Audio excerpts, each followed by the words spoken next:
Tíminn sjálfur hverfur hér, þar sem minning verður að saum. Í seiður og þang, í andadrætti jarðar, lifir viskan sem aldrei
Alright, hello.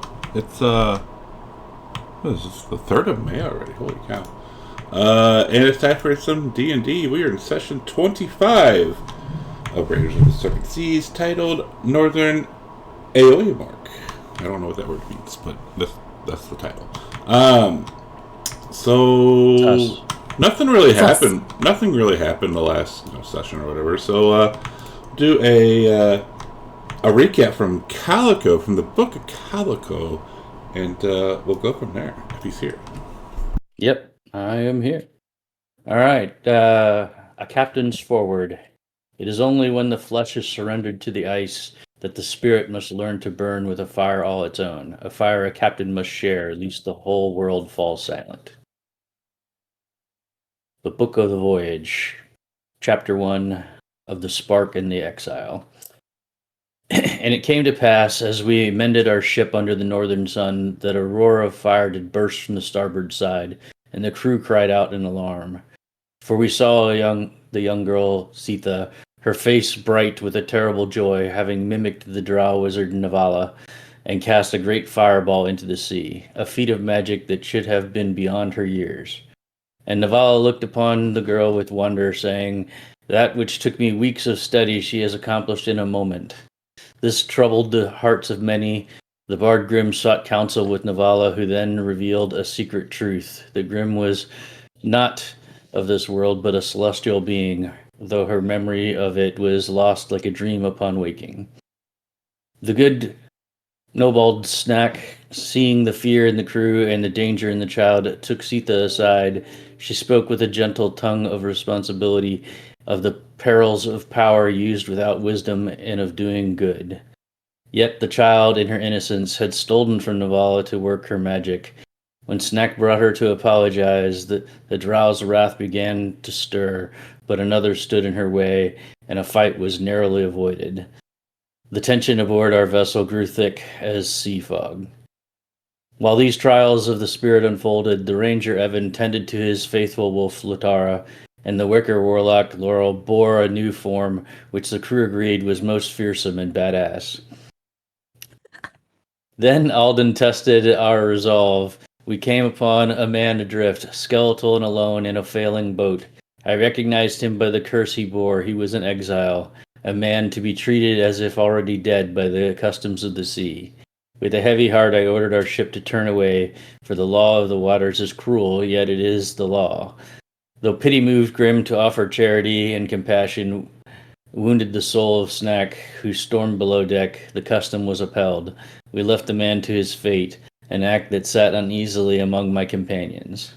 Later, Navala, seeing the need for a new path, endeavored to teach the girl Sitha a different magic, not of fire and destruction, but of perception. After a great effort of will, the child's eyes were opened and she saw the world's unseen magic for the first time, a small light against the growing darkness. Chapter 2 of Phantoms and Pacts. And Navala, seeking to understand the mystery of the child Sitha, sought a drop of her blood, offering knowledge of fire as payment. But the girl was cunning, and her price was more than Navala would pay.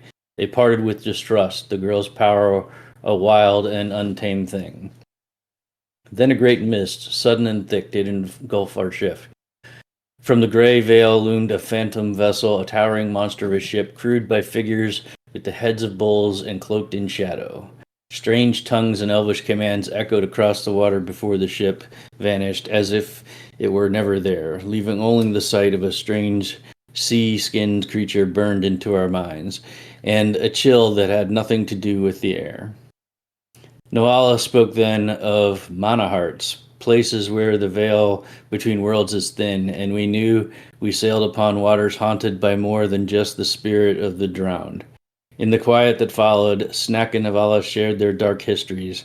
Navala spoke of her wicked brother, a master of transmutation, who warps flesh into monstrosities, and how he served the figures on the Phantom ship. And Snack in turn confessed a terrible secret that her own brother held fragments of her very soul, so that even in death she could not escape his torment, but would be reborn into his cruel grasp.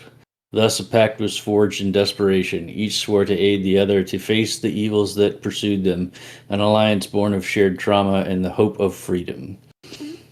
On the third day, a great and unnatural cold fell upon us, a chill that seeped into our very bones. The frost weakened many, myself included, and we suffered from the biting air.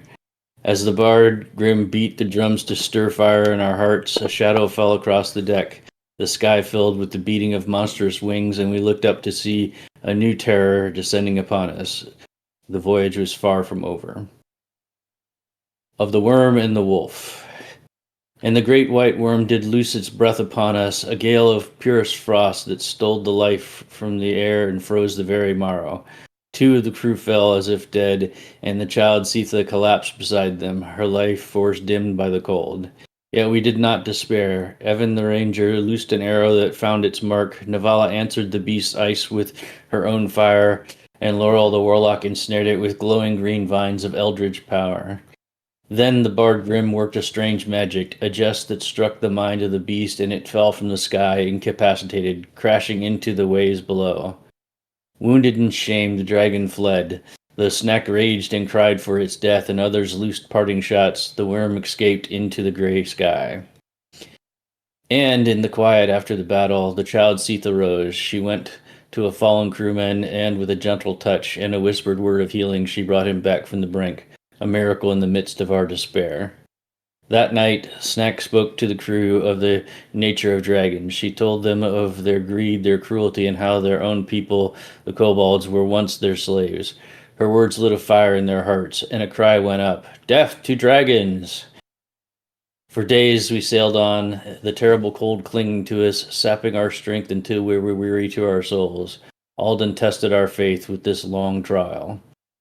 Then another wonder in the dark of night. The ranger's companion, the wolf Latara, grew to the size of a great warhorse, her form now mighty and fearsome. When she came upon the deck, the crew, seeing this powerful woman, fell to their knees in reverence, for they knew they sailed in the company of legends. At last, we spied the shores of an ice-bound land, a promise of solid ground and the hope of fire and warmth for our weary bodies. Our long voyage neared its end. Of frost and flesh. And we came ashore upon a land of ice and snow, our bodies failing from the biting cold that Alden had set as our trial. The very air was a torment, and our strength had leached from our bones. Yet we pressed on, for we needed food and furs to survive. I called upon the grace of the goddess, casting a veil of silence upon our party, that we might move as shadows upon the snow. The ranger Evan loosed his great wolf Latara, who proved a mighty hunter, for the goddess had blessed her with speed and savagery. Twice she brought down a deer, a stag, and a doe, spilling their life upon the snow that we might live. But our hands were clumsy with cold. The ranger, though skilled, struggled with the carcass, and stench of death and viscera filled the air. Verily, survival in a foul and bloody business. The warlock Laurel, with hands more accustomed to weaving magic than thread, worked the hides into cloaks. Though rough, they were a gift against the frost, and we divided them amongst ourselves. That evening we built a great fire, a beacon of hope in the gloom, and by its warmth we shared the flesh of the hunt, a sacrament that restored some measure of strength to our weary bodies. Yet the trial was not over. The exhaustion lay upon us like a shroud, our limbs heavy, our spirits low. We were a flicker of life in a vast frozen waste. And as the darkness fell, we huddled together, seeking warmth from the fire and from each other. We prayed to Alden for the strength to see the dawn, for we knew that in this unforgiving land, a sleep was to risk death itself. And that leads us to today. All right. Does Grim the 21st have anything to add? Actually, yes.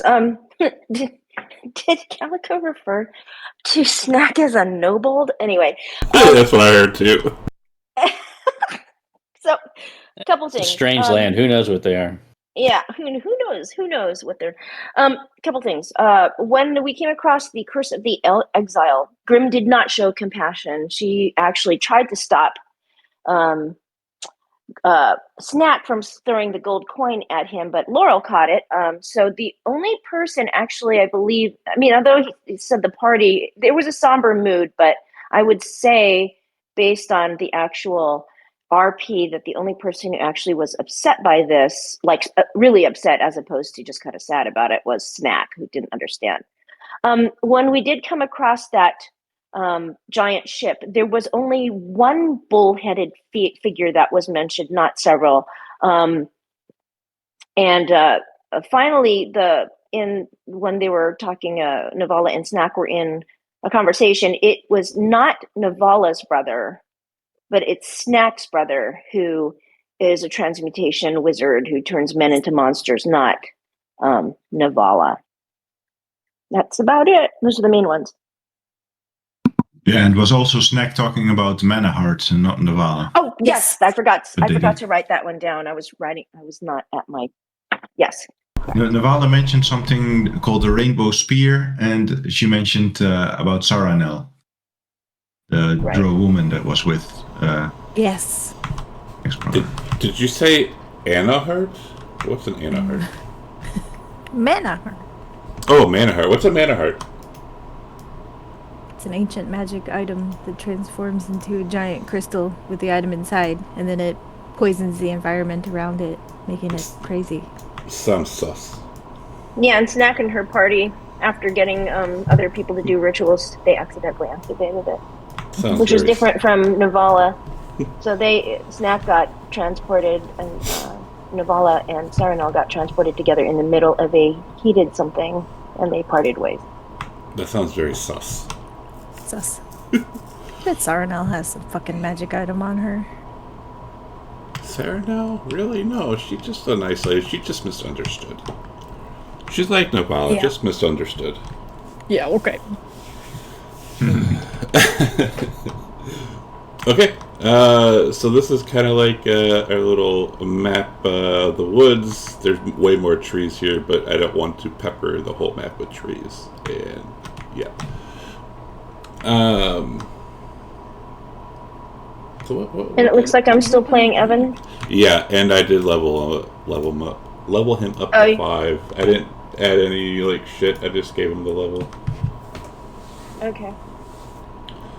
Because who knows with Scath? I don't know. I talked to him the other day, but yeah. So I think at the end something like rumbled or some crap. Yeah, I have a question. I guess it's not my place to have, because can you? I guess we wouldn't even know this. Can you be cursed by just attuning to an item or not? I don't know. Calico knows this. Evan would ask. Can I just say that Evan would have asked Calico this, since I'm playing him again? Can you get, by just attuning to an item, can you get cursed by it, or did you have to use it? No, it happened after I made it part of my attunement. Well, I mean, Evan wouldn't know, so maybe he. Oh, but you have removed curse, right? Because that's what you I did to do. Grim. Can I just say, just so if and when Evan comes back, Scathan comes back, that I can just say he attuned to that sword that we found, and that'll give him the choice to use it or not? Or do you want me to just leave that alone and Gorgio? Are you going to attune to it? I mean, you're playing him, so like, if he doesn't, you can always unattune to it, or he can always try to unattune to it. If it doesn't curse. Well, we have removed curse. Well, what would Evan do? He doesn't really use his sword that much. I'm just gonna have him do it, because You he's prick. always so suspicious about. Well, you know what? He's not. Thank you. He's not superstitious. 54 months. But he did see what happened to Calico. 54 Pardon me months. while I talk this through to try to play him the way It's he okay. would be played. It's okay. I'm coming off of a heart attack, so. Oh, good. Okay. Oh, yay. Well, what do you guys think? Do you think Evan would attune to it based on his Sure. previous play? Why not? It's Okay. a good sword. All right. I'll say that Evan attunes to the sword. If that's okay overnight, then the past night. Sure. Dun dun dun. Evan attunes to the sword. Suddenly ages and he's 80 years old like Kamos. It is a +1 greatsword. What could possibly go wrong? Yeah. Doesn't he have to hold it with 2 hands? Yes, it is a two-handed.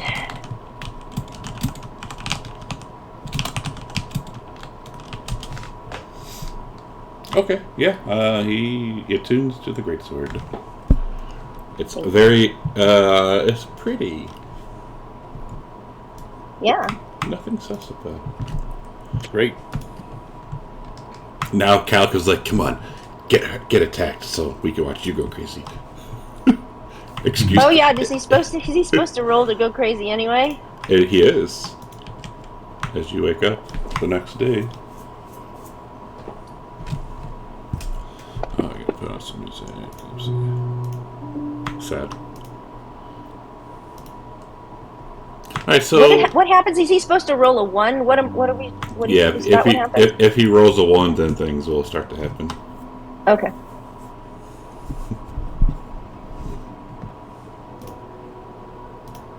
So if I remember correctly, when we ended, like, the earth shook or something. The actual description was the ground trembles violently as if the world has been grasped and shaken terribly, like what Latara wants to do to the puffin. Okay, we can take it from there then. If, how do we react? Well, Grim will jump up and try to get Same. a footing. And look around. Yep. Do a perception check. Novella, send your familiar into the sky. Navala looking around, there's snow on the ground. And there's snow falling. And it looks like the trees from the snow from the trees kind of like popped off. And how far ahead of myself can I see in this snowstorm? You can see probably 6-7 meters. I say the snow is too thick for my familiar to scout.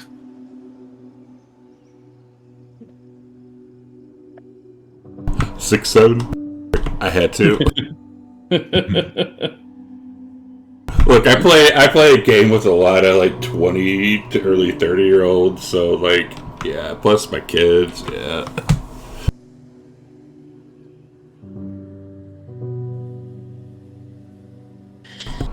So anyway, yeah, so looking, you all you can see, like, you notice that the snow on the trees around you at least have all been like knocked off, but other than that, you don't really see anything. Well, I guess we should. Do we still need furs for somebody? Does everybody? Oh, have absolutely. No, it's just you and Laurel, really. Furs? Yeah, so we should. I guess we should continue towards our destination and hunting at the same time. Okay. Using your ability, right? Yep. Yeah, well, we actually were asking Latara to go sniff out stuff. Alright, so Calico, using your ability, it is popping up for you southeast. Alright. I'll Like in point your south. Yeah, like where you're standing, like southeast is where it's coming off of. Okay. Is that back the way we came? Because we chose. Yeah, I thought we were going chose the north path. too, but No, but we chose. There were two paths, and we chose the one that I think had less people but more animals, in the hopes that we would get hides. So I'm just curious: is this in the opposite direction than what we were going before? So when you came up to that crossroads to the path, it was Calico's thing was showing northwest, and then Lotara went northeast to go hunt. Right. So yes, you correct. So we can either go back and try the other path, or there might be more animals this way because that's what Latara said. We can ask her. Evan would ask her which way to more animals. She's sniffing around, and they all smell all around. Food, please. Well, while we're doing that, I'm going to cast Pass Without a Trace again. Okay. And the Wild says, "Is that a good idea, Calico? Last time we had difficulty fighting each other. Finding each other." Okay, if you want to be found. But isn't Pass Without Trace just the stealth sound? So you should be still leaving. Does it affect visuals? I didn't think it did. I mean, I know we said it did last time. But it just gives you a +10 to your stealth roll, not. You can't be tracked except by magical means. A creature that receives this bonus leaves no tracks or other traces. Right. Yeah. So have you seen? Did you ever watch Fellowship of the Ring? Is that one of the Lord of the Rings things? Yeah. Yes. So like I watched it when it was out in the theaters, and I don't remember it. But all right. So for all the other the true nerds, think of like Legolas when they're passing the mountains. Now he's just sitting on top of all the snow and walking on top of the snow, and not leaving any footprints. That's what it's like. Oh, okay. Do you think we should not put it on Latara? Then we can at least follow her. Yeah, I could put it on all of us and not Latara. Okay. Or if we're going to ask her to go hunting, then we can find her. And then we won't be able to backtrack ourselves, but you always have that directional ability, Calico, so I guess we could just... I'm worried if we get off of the trail, we won't be able to find our way back. Look, if you look around, you're not on the trail. Oh, okay, never mind. Dun, dun, dun. Oh, we have Calico. Our captain will surely lead us to Rock Pike. I need no trail. What trail? I am the trail. Alright, so I cast that on all of us, and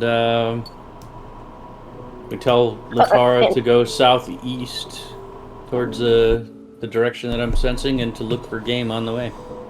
Okay, and then Laurel passes out good berries to everybody, the normal allotment. Yep. As soon as she finishes eating her morning cereal, she will. What kind of cereal?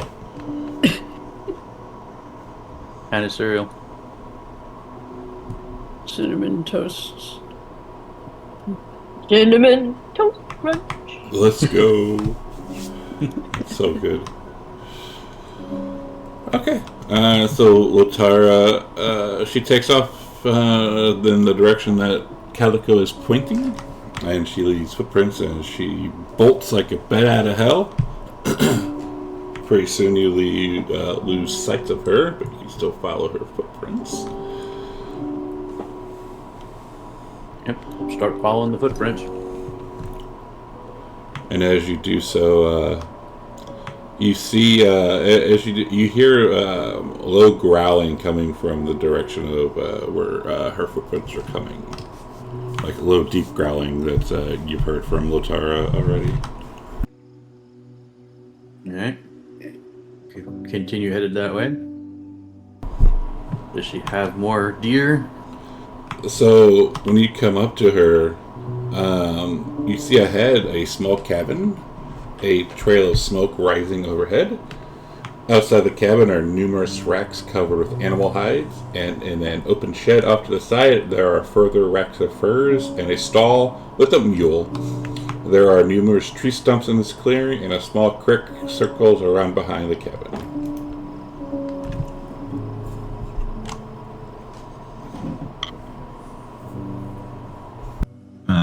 Nuala would approach the cabin and knock on the door. And you hear, "Go away, witch! You won't have us!" What are you talking about? We are adventurers, not witches. That's what a witch would say. And I look over at one of the men, and I'll say, perhaps one of you can speak.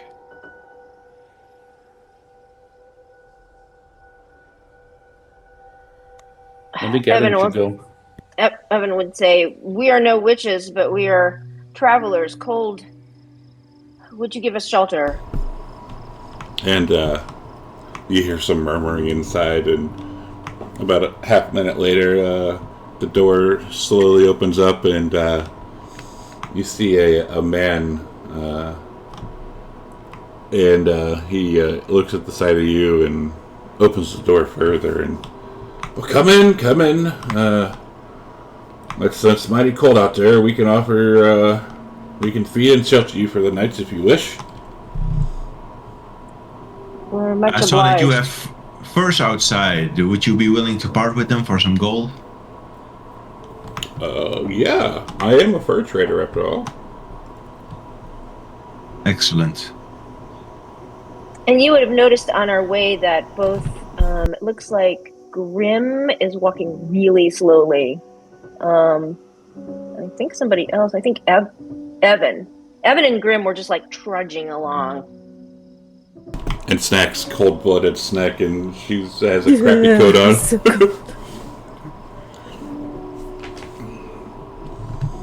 And looking in as if you all walk in, you see it's a man, a woman, and two sons. And inside their home, you see a bunch of effigies of numerous stone court gods. As the woman says, "Now sit down, sit down. You must eat. You must get your strength about you." Grim will say, "Thank you so much. My name is Grim. What is yours? What are your names?" My name is Sarah. This is my husband Leek, and my sons Soapy and Thor.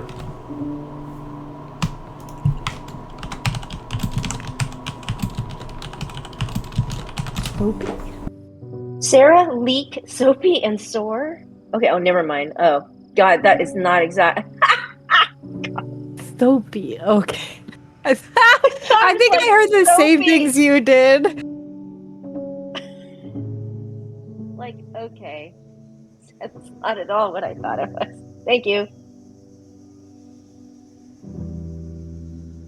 And where are you from? I've never seen a creature like you before.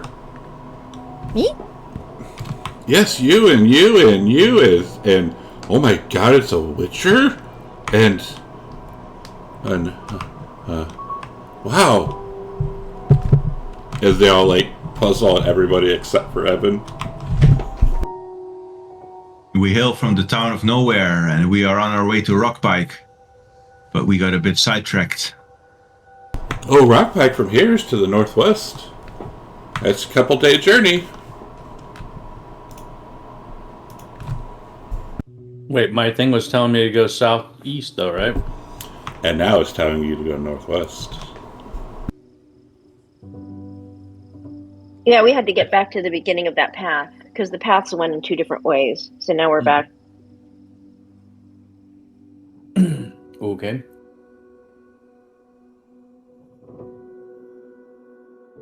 AKA, maybe when you knocked it off, the way you were facing was south, and I was telling you to go southwest.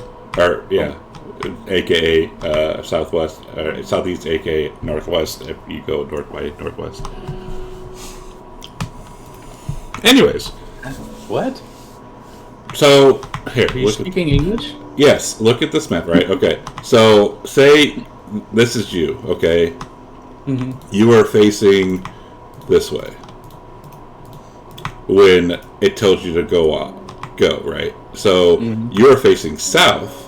You look, where's Rockpack? Where do I need to go? So it's telling you that. So for you, that would be southeast, correct? Okay, but I still went the right direction. I didn't go the wrong direction. Right. That's just what I'm getting at. Because like if you have a map that's you got north, east, southwest, Well, north is always north. But right. But where you were thinking you were facing north, and you were actually facing south, it's. It's about the direction you are facing, yeah. It is exactly. It's the direction you were facing. That's where that So next time you use it, you should take out a hand. compass. Yeah. anyway. We're talking compass points, not nautical course changes. Correct. Calico doesn't believe in these newfangled devices. He just knows which way to go. A compass? So, anyways, would you like some food? We have stew. We have some bread. It's not the best, but we can definitely. We have plenty of meats, and we will be happy to trade or sell you some fur. Especially like some of you don't even look like you have any, and it has to be cold out. It's just going to get colder. This is so cold. Yeah. Yes, I would like to purchase. Yeah, we have like 65 pounds of meat too, like that deer that Evan got. Would they trade that, or would they rather have gold? They do not need meat. Okay. But yes, I would like to buy some furs, enough to keep myself warm. Yeah, Grim would like that too. Me too. Okay. Well, we could offer just the straight fur, 5 gold. Great. What are they Sounds made good out to of? me. It is deer. You see deer fur, and then if you want better fur, they also have bear fur, but that would be a little bit more. Oh, are you kidding? Grim wants bear fur. Same. Alright, if you want bear fur, it would be 10 gold. I buy one. Calico will 10 buy gold. one too. So will Laurel if there's enough. Yeah, if everyone wants to buy some, you can. Yeah, awesome. So 10 gold. Okay, I'll deduct 10 gold. Me too. Bear fur. And Calico will take an extra gold and put it in front of the Alden figurine that they have, since they have the stone court there. Perfect. Oh, Grim sees that and she'll do the same. She'll put one in front of Alden. Do they have also the other two gods that she? They do. Oh, great. So Nark and Iden. So she'll put one in front of each of them. So 3 gold I'll deduct. Awesome, thank you. I'm sure that the witches definitely won't get you. Calico will try to stealthily move Alden a little bit ahead of the others. It's not going to work because they're all laid out, all around the cabin. Oh, darn. It's not just one big altar. Can you tell us about these witches? Are they the Ironwood witches? Yes, we hear the sounds of them riding their foul beasts through the woods at night. We kind of fear for the safety of our sons, and we're afraid they might be abducted to be changed into some horrible creatures. What beasts do they ride? Don't know, never seen them. We just hear them. What do they sound like?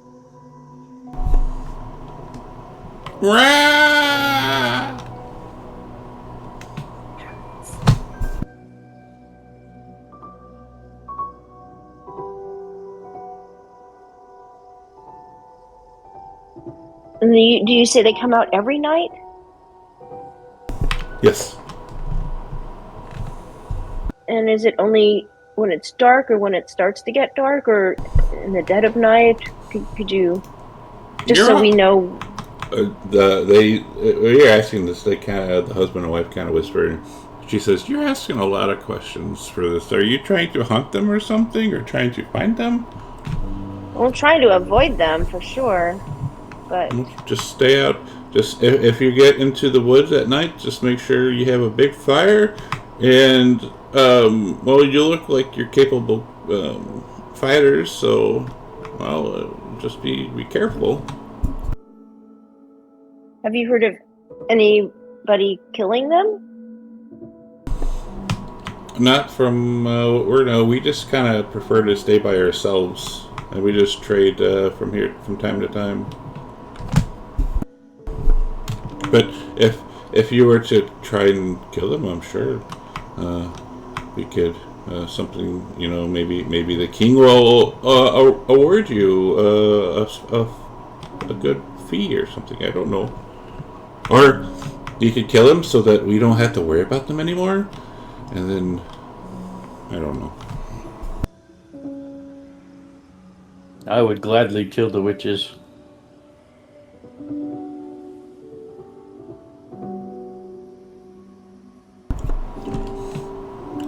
And one of the... Navala, Good. Navala will take out 2 gold and pay for the food. She says, I don't like leaving debts. Well, thank you, Mr. Self. I'll also give a gold for the food. Thank you. I'm not sure what you are, but what's your name? Snack. Thank you, Snack. I am a kobold. What's a nobold? Kobold. What's a kobold? We're... me. And I just gesture to myself. You look mighty cold. Yes, it's very cold. Thank you for the bear fur and food. Oh, Evan's going to buy a bear fur. I didn't think to say that for him, so I'll deduct 10 from him. Okay. And I guess he and Grim will follow Navala's suit and both pay 2 gold for the food. Okay. Laurel will do the same and put a gold piece in front of their statue of Palter. Nice. And tell them thank you very much for your hospitality. You're quite welcome. I know it's still kind of early in the day, but if you don't want to venture out into the woods and get stuck at night, you're more than welcome to stay here. And it's like, I don't know, 10 o'clock in the morning, maybe. Like the sun hasn't even peaked yet across. Do they know anything else about where these things, these creatures are they want us to kill? They do not. All they say is that they explain that they've been hearing the sounds of the witches riding their foul beasts through the woods at night, and they fear for the safety of their kids. Well, we need to recover from being exhausted. So, with Grim would ask, that she would say very gratefully that she would like to stay, because you can see that she's like partially blue and moving very slowly.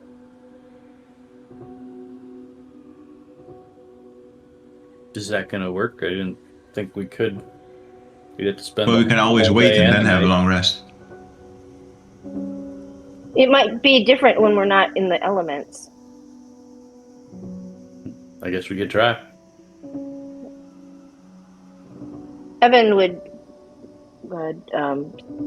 volunteer to go out and grab wood from outside, or do that kind of manly man stuff for them. And you hear that sound coming up of Lotara from outside. Oh. And not even 10 seconds later, you hear another howls in the distance.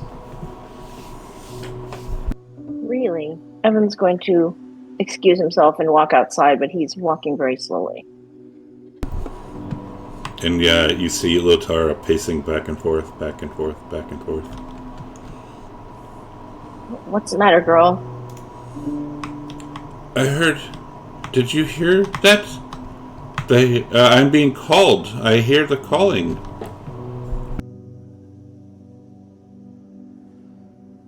We can investigate that together, but you shouldn't go alone. Right now, we need to recover here. He's gonna feed her some of the meat that they gathered then, so she can actually have real food. Okay. And she happily eats the meat.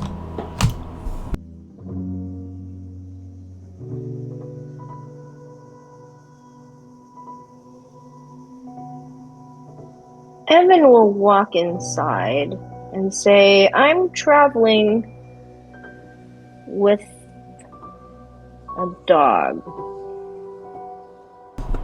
She's a very pretty dog, too. Oh, you like her? Would you like to meet her?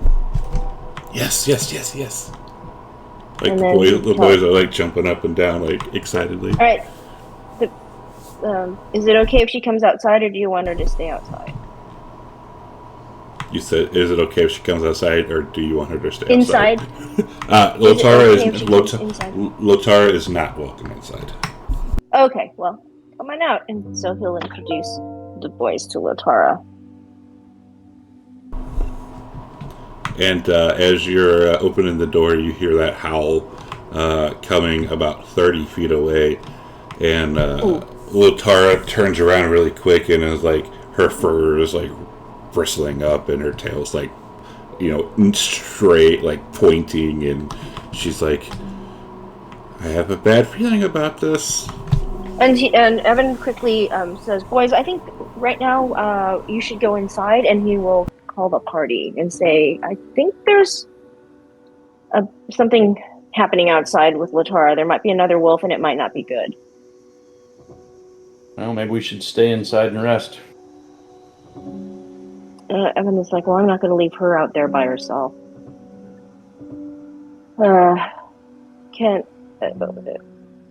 He's going to stay with Lotara just outside the door. He might just grab her and bring her in if something terrible is going to happen. He looks around. Does he see anything? Perception check, please.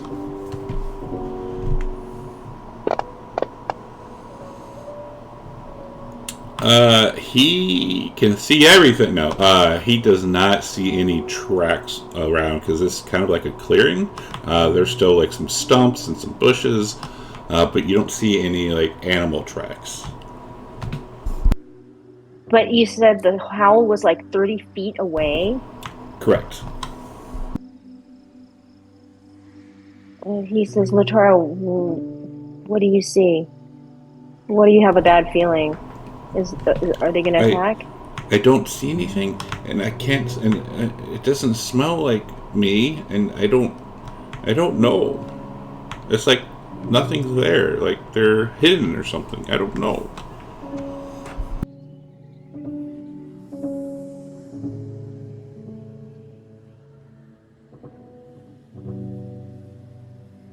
Evan will walk inside and say, there's something that's spooking my dog. Can I pay you to let her stay in here? She is well behaved. And they start shaking their head viciously. No dogs. No dogs allowed in here. We're sorry. Interesting. Okay, well, Evan's not going to leave Lotara by herself, so he's going to... Well, he's wrapped in a bear fur now. And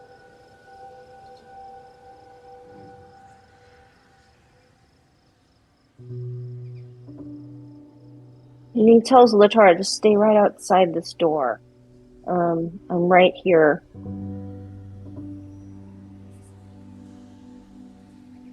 So they're going to hang out there for a little bit. He is aware that he probably needs to rest inside to get better. Do they see anything in the next half hour? And does she say anything has changed? You're sitting outside? Yeah, he's hanging out with her, just looking around. She looks on edge for like the first 10 minutes, and then slowly starts to like calm down. And then, like after 20 minutes, She looks over at you and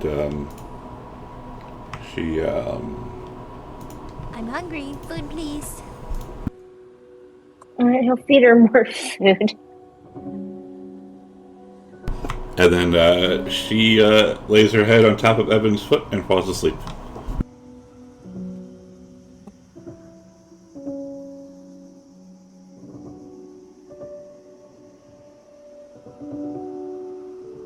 You say that pet her gently and say, Latara, I have to go inside because I don't have the nice fur coat you do, but just stay here and I'm right inside. And so he'll go back inside. He doesn't like this. Sus. Are there windows? I'm guessing there's no windows where he can keep an eye on her. Yeah, there's windows. Oh, well then he's gonna sit by a window to keep an eye on the front. Okay. After you walk in, she goes down into the snow and kind of like buries herself in the snow. Okay.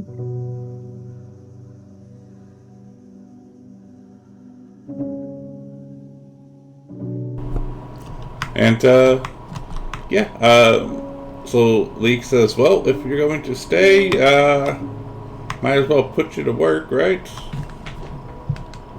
We got Sure, trees to Grim cut. says, We got trees to cut. We got fur to cure. We gotta get some things going before it gets dark. Grim will offer to help doing the cooking. She wants to stay inside. She asks Sarah if there's anything she can help out or clean or something. Oh, I don't usually like other people in my kitchen. I said, maybe you could. Can you cut up vegetables? Are you capable of that? Yeah. Okay, you can cut up these vegetables, and she shows you how she wants them done. Okay. Evan is happy to. Well, he has exhaustion, so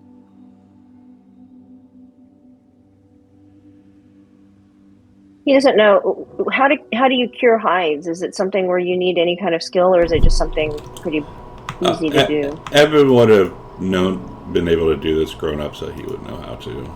Okay, well he'll help with the hives then. Navala will light some incense and take out some books, and she will begin studying and comparing her notes and working on her spellcraft. Calico will pray to the statue of Alden. And as you're praying, you hear one of the kids. They're talking back and forth, like, "No, you go talk to her. No, she's scary. I'm not going to go talk to her. You go talk to her." We've never seen a tree before. A walking tree.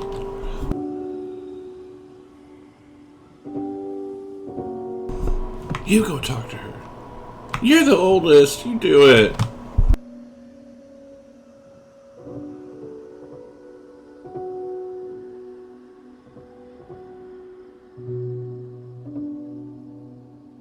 Sorry. Laurel, the boys sheepishly come up and... So, are all trees able to walk and talk like you? No, boys. I'm not a tree. I'm a wicker. A wicker? What is that? Well, it's a sort of creature that looks part human and part tree. That's pretty cool. But if you're not a tree, then why do you look like a tree?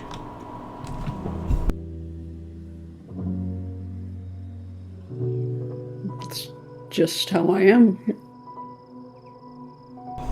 Could I become like you? I don't think so. Not unless you were born a Wicker. Oh.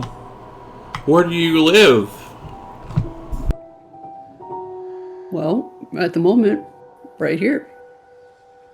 Oh. Okay. Where are you from? Where are the other Wickers? Well, I couldn't say about that. But, my name is Laurel of Clan Orn. Clan Or? Laurel Orn. What's an Orn? That's the name of my clan. Oh. That's pretty cool. Hearing this What? conversation, Calico would come up behind the boys and slap them on the back and say, "You know, boys, you should give a coin to your Wicker. Why is that? It's just an old tradition. But They're she's very- not. very- She's good not. luck. She's not my Wicker. Well, maybe she would be if you gave her a coin. No, You need protection, don't you? we don't have slavery here. I don't know where you're from, Mister, but we don't have slaves here. It's not slavery. You're just purchasing her favor. Purchasing, but that sounds like buying, and that doesn't sound right. And Laurel says, boys, don't let Calico pull your leg. Pull my leg, okay. I don't want my leg pulled. Sorry, Mr. Calico. And they'll like back away from you. I'll go back to my praying. And Laurel asks them, tell me about yourselves. What are your names? Well, What do you want to be when you grow up? well, What do you want to be when you grow up? I'm Thopi, and this is my brother Thor. And what I want to be the very best there's ever been. I'm going to be the best hunter and the best collector. And then my brother here, he thinks he's going to be a mighty warrior. Well then, if you work hard and practice, you can be those things. Yes. That sounds... Yes, thank you, Laurel of Clan Orn.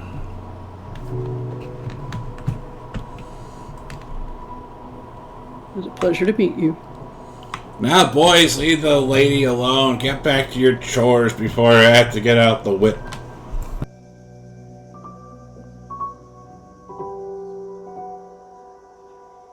And then the boys will skitter off. Yep. Alright, Best so... obey your mother, lads. That's true. Alright, so throughout the day, it kind of passes by uneventfully, doing some choring. And towards the starts getting night out, Leek is getting very agitated about getting the chores done so they can get inside before nightfall. Hurry up, we gotta get this done before it gets dark. We don't want to be caught outside.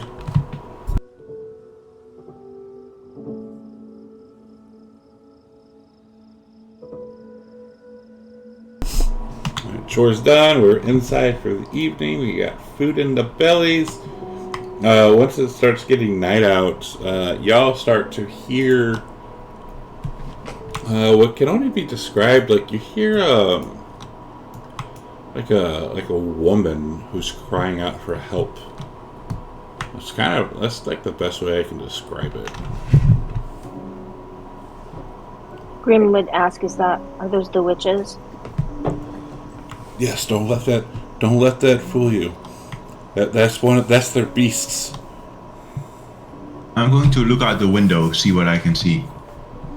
Yeah, Okay. Evan stands up and looks out, and he mentally tells Lotar to stay put, stay hidden. So, looking outside, the snow has kind of slowed a little bit, and you see a swollen yellow moon peering out from the fog. kind of like illuminating the area. But you don't see anyone. You can hear things. You don't see anyone. Evan would suggest us keeping watch because he would like people always to keep an eye on Latara in the front, since she's not allowed inside.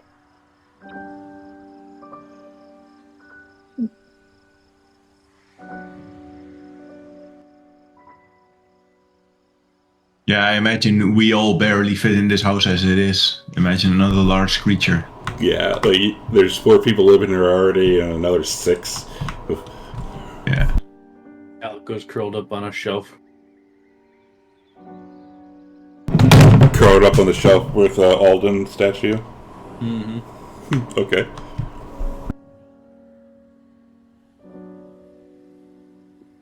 Laurel can sit by the front window and keep watch. Evan thanks her. All right. And cast good berries while we're at it. Okay.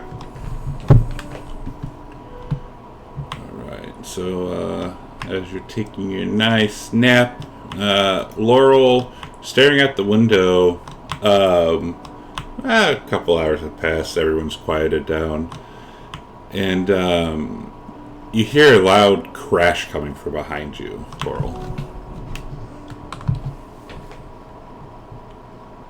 She starts and says, "What was that?" As you turn and look, you see that the where Calico is sleeping has broken and he has fallen onto the ground.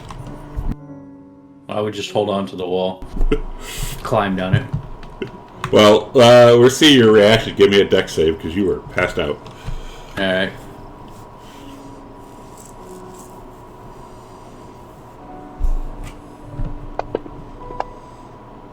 Yeah, you hang onto the wall. Wow. So you hear a crash, you turn around, you see the shelf that Calico is sleeping on crash to the ground, the statue of Alden also on the ground, and Calico clinging to the wall. I will climb down and I'll put the shelf back in place. You need sturdier shelves. And at that moment, you hear another howl coming out from the distance, and another, what can only be described as a woman screaming for help. Sure we shouldn't go check that out? They said that's the sound of the witches. Well, it could just be somebody being chased by a wolf. How far away does it sound? It echoes. Don't be foolish. That is clearly the witch's work. Yeah, And it's not Grim our says- business. Yeah, Grim says I'm in no shape to be. I need to recover first. I don't like this. I hate this.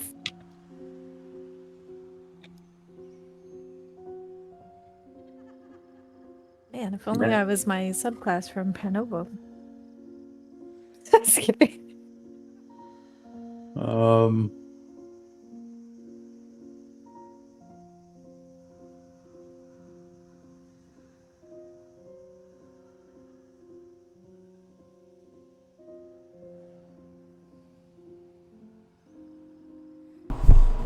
Yeah, if we don't go out, we can have a nice long rest, keeping warm. I take my bear fur and like curl down for the night, and I wrap it a bunch around my head to use to like muffle the sound. Well, before we If do I can't that, hear it, it doesn't exist. no, I don't have that.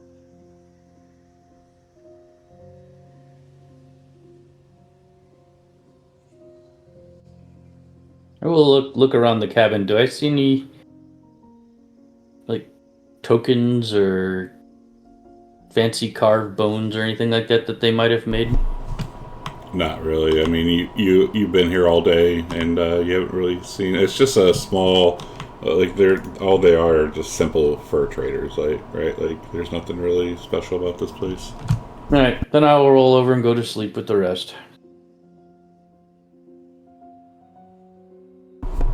Okay. As he goes to sleep, he probably recalls the sight of some interesting-looking bones that Grim put at Hilda's grave.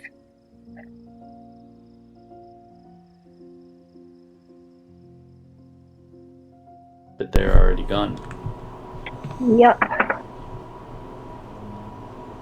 We hear him sigh as he's sleeping. Alright, you wake up the next day feeling mightily refreshed. Evan and Grim, you still kind of feel a little exhausted, but everyone else feels peachy keen.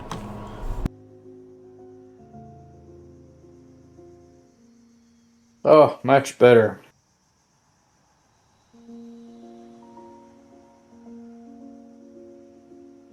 I look out the window. Is the wolf still out there? You can see a big mound of snow, so maybe that's probably where she's sleeping. But you don't actually see, you don't see her. You just see a big mound. I will point at the mound and I will have a gong sound ring there. Oh, poor Lotara pops up really quick, alert and shaking around and looking back and forth, and you see her very agitated as she starts pressing the button repeatedly. Cal feels much better as he goes about getting ready for the morning. Evan would go out and greet Latara and feed her some meat. I'm gonna find some space and make my elixir for the day. Okay. And what is your elixir? Let's see. Fly! A flying snack. She can be a dragon. Death to dragons. Death to bad dragons. You're a very slow dragon. Oh no, Robin. You said death to dragons last time. Oh, yeah, I know. They were chanting death to all It was dragons. the heat of the moment. I know. It was the heat of the moment. But just remember you said that. For every 10 bad dragons, there's maybe one good dragon. So maybe. I recall she said all dragons are the Yeah, same. She was mad. She surely did. Not that it won't come back to bite her or anything like that. Surely. I can't wait for the chance to us actually meet like a good dragon. That'd be great. Yes, meet a good dragon in front of the crew, and they immediately start to attack it. Traumatized everyone. Death to all dragons. Death to all dragons. Dragons have hordes. Laurel passes out the good berries. Ooh, I'll take a good berry. All right. And as you're getting yourselves together, Leek says, "Well, it was mighty nice for you to. We appreciate your companionship for the evening, but I think you were trying to get up to Rockpike, right? Unless you were going to go and hunt the witches, that would be quite dandy too. But You don't know where they are. that's true. But we're just simple merchants. We're not great adventurers.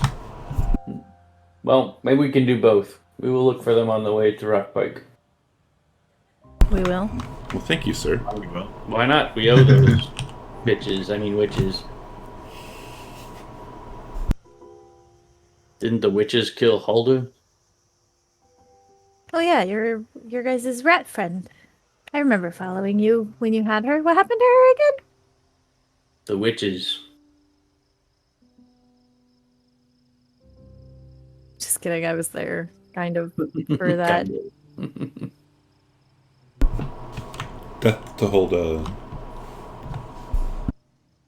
Time to set out, I guess. Yep. Put my nice bear fur on. To Rockpike. And Calico, the direction it is telling you is northwest. Assuming you're gonna do the thing again. Yes. Not knowing the compass points, I'll just point in the direction that it's telling me to go. Okay. A navigator, captain not knowing compass points.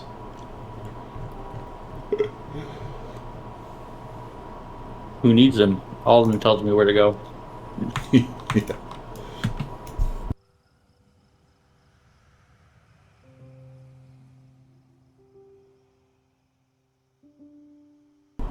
Alright, Alright. off we go. Alright. We're out to see the wizard. The Yeah, wonderful well, Wizard thanks of Oz. to the householders once again for their hospitality as we set out. Yes. Same. I hope to find another Wicker just like you. I will be the best. The very best. Like no one's ever been before. You do that. And I look forward to meeting you when you become the best.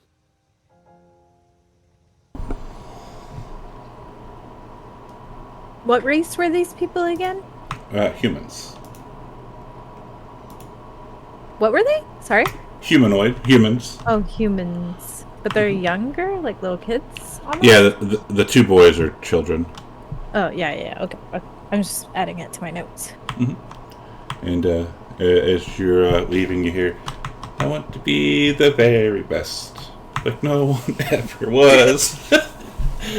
To catch them is my real test. Shut up, Thor! Get back to work. Pokemon? What's a Pokemon? Alright.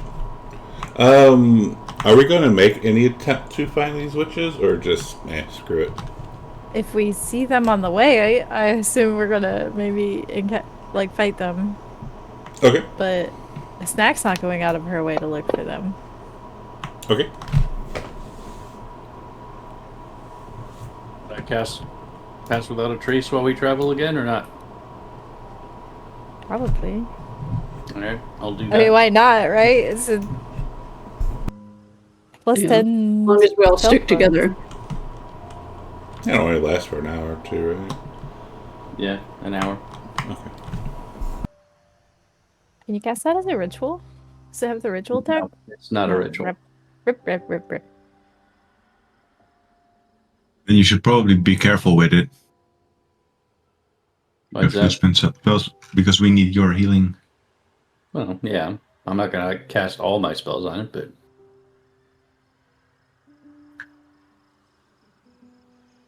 I have concocted a way to turn myself invisible. If we so need that. And by that I mean I can use a second level spell slot to turn invisible. once again, I'll give it to everybody but Lotara so we can follow Lotara's footprints.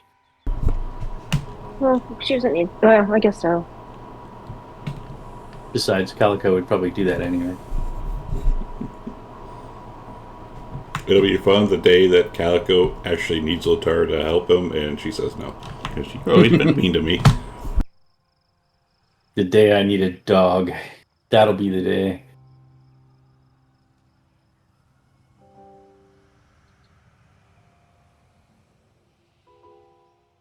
Alright, let us venture forth then. Okay. So heading in the direction that your senses are telling you. You're walking. I'd say, I don't know, 2 or 3 hours passed by now. And, I need a perception check from everyone, please. Tower? Yes.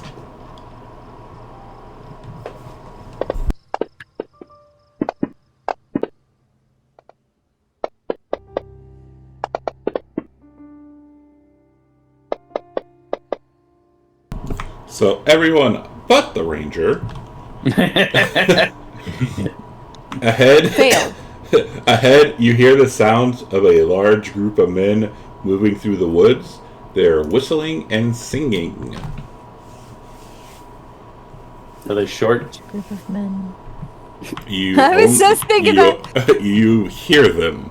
You don't Does it see. sound like hi ho, hi ho? Off to work we go. I can neither confirm nor deny this because I do not want to get copyrighted by Disney. Navala suggests we hide in case they are raiders. Are they coming towards us? It does sound like they are coming towards you. Yes, I guess Yeah, we should go try and hide ourselves. I cast invisibility on myself. As you're looking around, you don't see Snack. Damn it, Sus. Snack's always wandering off. Oh, I meant to. Very impressive, Snack. Well, our pass without trace has run out by now. So Yes, right? it has. Okay. Correct.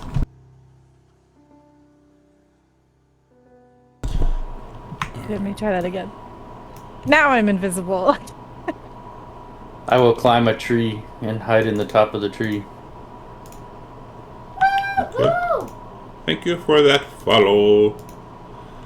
The pass without trace is still on. I'm working on taking it off of everyone. Got it. Yeah, well, Grim is going to attempt to hide. If you're attempting to hide, give me a stealth roll, please. Does that count as me, even though I'm invisible? No, you're good. Snack doesn't need to, because Snack's hidden. Oops, didn't mean to do that in the open. That's fine.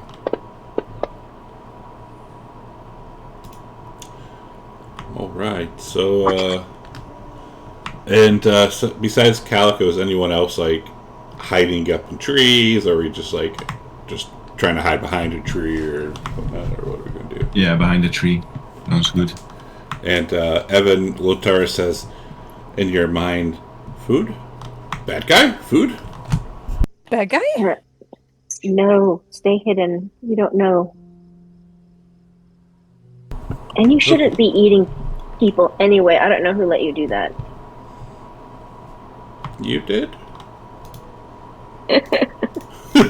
And so, I don't know, after 5 minutes, 6 minutes, something like that, you start to see there are 4 like big guys, and 2 in the front, 2 in the back, and in the middle you see 7 shorter human looking men, and they all have furs, and they are walking with a big cart that is laden with fur, and there's a mule pulling the cart, and they are whistling a tune.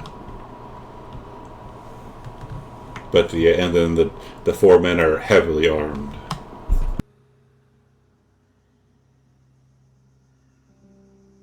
Do the furs look like deer and bear and all, like kind of what we have? Correct. I don't see that we need to bother them.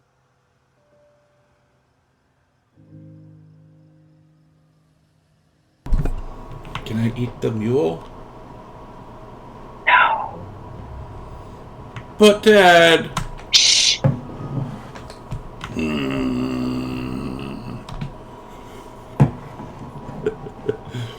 Alright, do we let the men pass? I'd say yes. Okay. Pass they shall.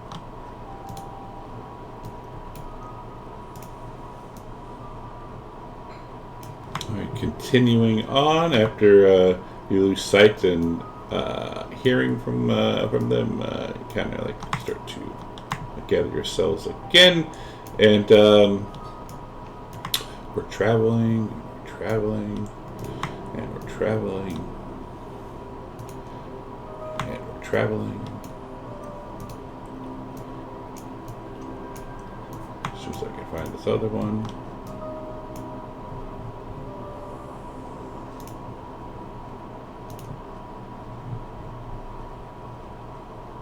So, as you're walking along, Lotar does another growl, and she says, "Bad." Evan puts his hand up for us to stop, and then he asks Lotar, "What do you sense?" smell human and death. He relays this to the party. Navala will draw her wand and stand at the ready. Yeah, I mean, Evan will get his longbow out, and Grim will arm her crossbow. He'll try to sneak ahead. Alright, if you're sneaking ahead, Or- give me a stealth roll. And the time. Can Vim see anything? Do you I want can to send risk? him ahead. Do you want to risk that? Laurel casts Vitality of the Ironwood on herself. Okay. Is it still snowing? Oh yeah, yes, it is heavily snowing again. Then Navala says Vim won't be able to see very far.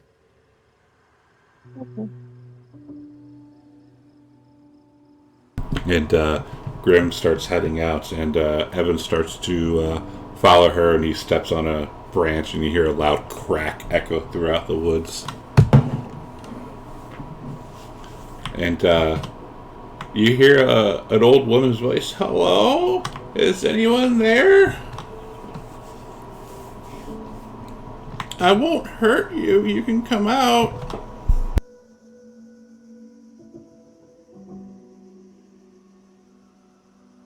Evan is like, Latara, is that the human with the death smell? Yes. Yeah, Evan like makes a gesture to the party, like is shaking his head, like, mm-mm.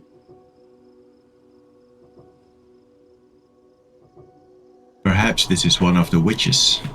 Hello? Fergus!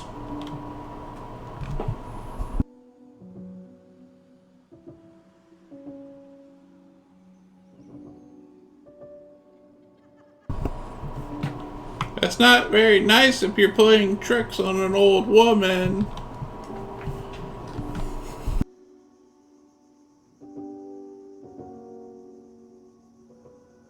How far away does the voice sound? Not far. It's in the. It's definitely ahead of you.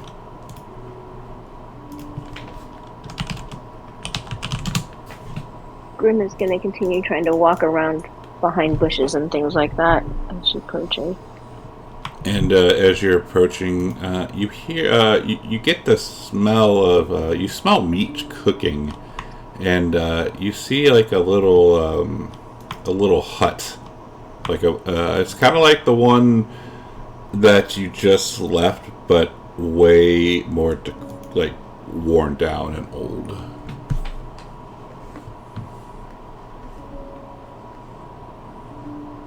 Could we walk around this place if we wanted?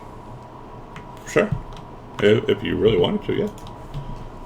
It's just like a hut, and in the middle of the woods, you smell meat. You don't see What do you anyone. guys want to do? Yes. Could be the witches. Maybe we should kill it. Jack's invisible and trying not to speak to give away her position. And as you're kind of still hiding, you see the door open up, and an old woman who's hunchback. She starts walking out, walking over to a pile of wood, and start picking up wood very slowly, one at a time, putting in her arms. I don't trust this old woman at all. Neither do I.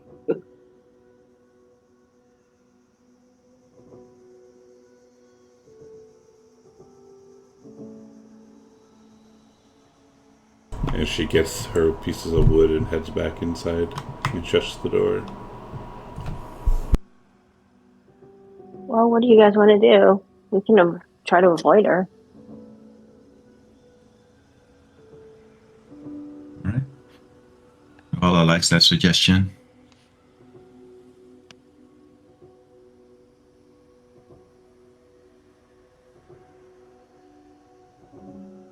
Laurel agrees with that.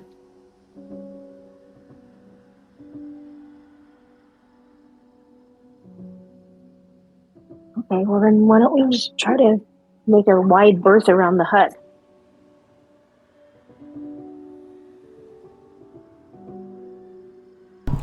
Lotara is not wanting to move. She's just staring straight ahead at the hut. Evan, what is it? We're gonna try to avoid her. But there's food inside. I have food to give you. You never let me do anything fun. As she walks up and walks like into the farther like around the woods. Wait, was she walking towards the hut? No, like walking around the woods. Oh, okay, great. Okay.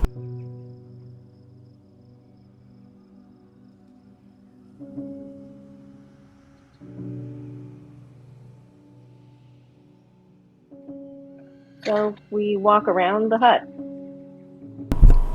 Okay. Alright, walking around huts. Alright, so a couple more hours pass and it is starting to get dark out. Now, do we want to keep tracking or try and set up camp for the evening? I think we got to camp. Yeah, is there a place where there's shelter or rocks or any kind of protection from, the elements? We only had a ranger. You could give us a survival. Whoever has the best survival can roll for it. Evan probably would, but he's exhausted. Do you know what? Calico's got a +4. He could try it. Okay. You want to give me? Does everyone want to help me? Maybe give me advantage. Maybe. There would be no advantage to this. Oh. Unless you use your inspiration. Nah, I'm not using my inspiration for that. Evan's gonna try anyway.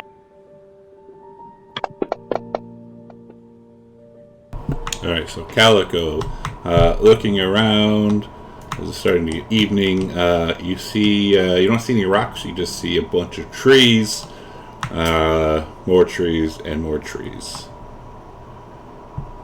And then, good to camp. And then you kind of see, like, through the trees, you see, like, a small clearing.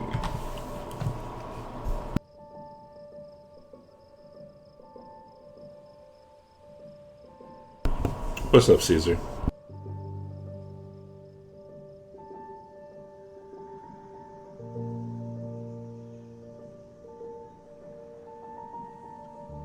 I guess we should go to the small clearing.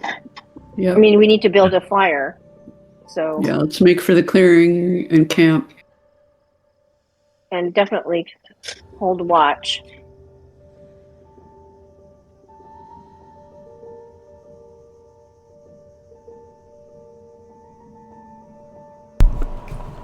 Alright. And with that, let's take our 10 early, because I gotta really pee. Alright. Alright. See you in 10.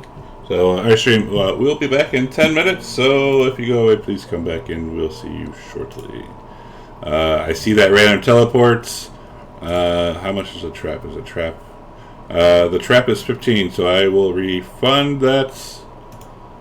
And then if you want to buy the trap, you can buy the trap. Hang on. Reject. There you go.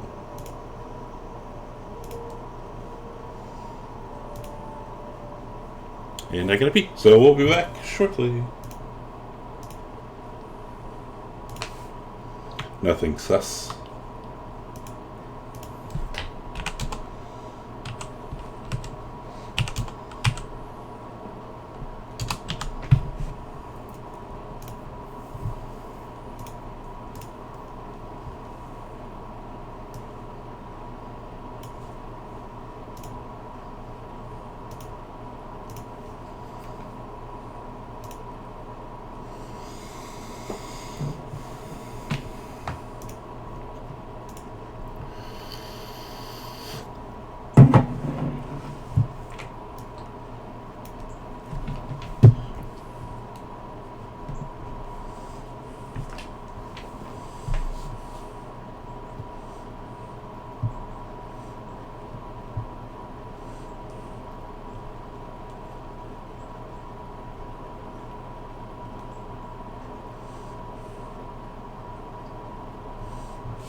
And, oh shit, I'm actually still muted. This one, I'm not muted. Motherfucker.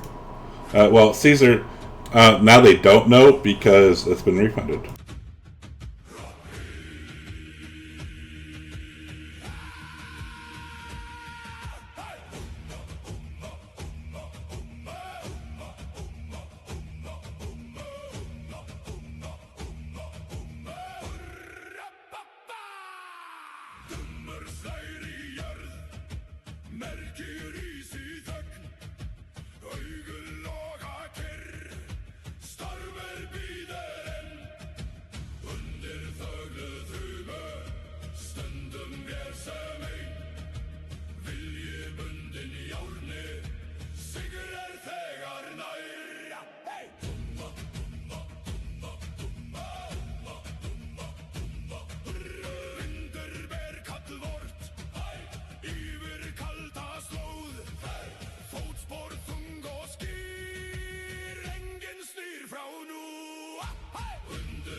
Okay. I get rid of that, and go here, and we're back! Yay! Yay. Yay. Okay, let me put my music back on. So are we getting ready to camp for the night? Yes. And Calico would like to go over to Latara and I will speak to the animal and say, Latara, perform a trick for me. Sit, roll over, and I will bestow a great boon upon thee. And she just looks at you and says nothing. And does nothing. No boon, huh? Okay. She lets out a growl. You would like it, I assure you. And she looks over at Evan and I'm hungry. Food, please. and then looks at Calico. He says, no, Lotara. I would say, unlike Evan, I would reward you if you do a simple trick for me.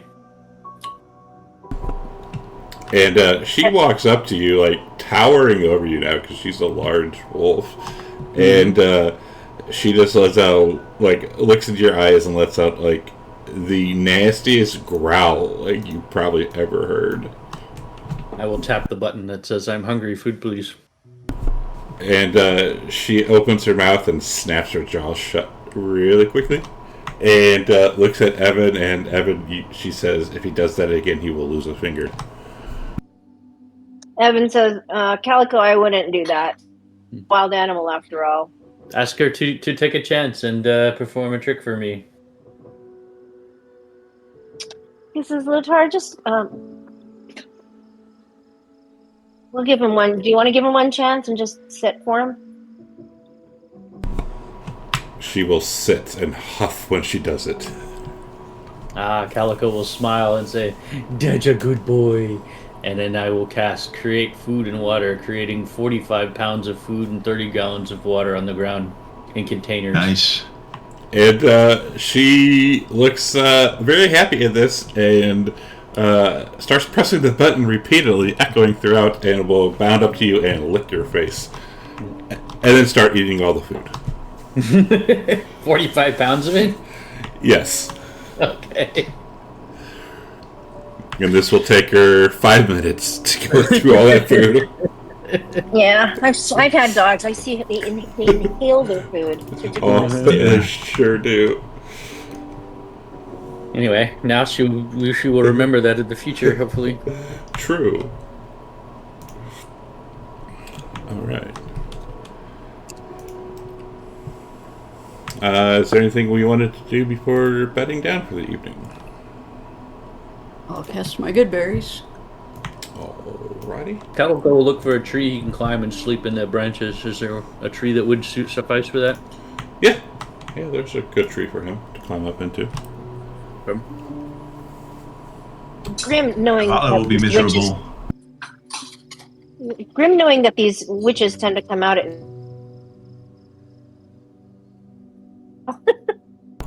You completely cut out.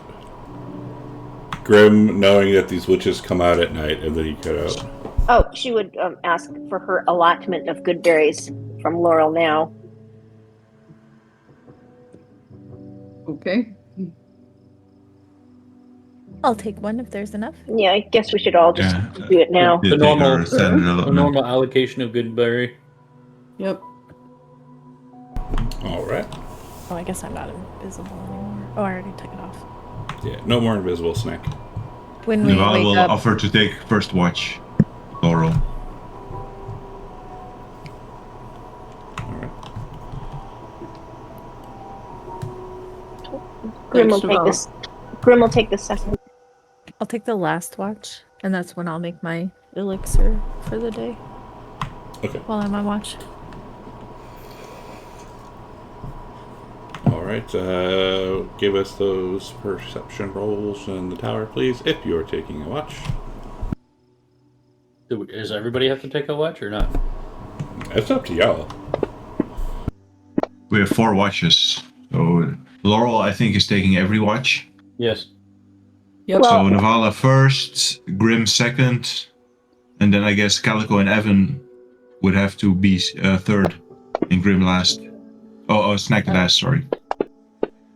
Yeah, it's too bad because there's again, Grim and Evan are still not the most.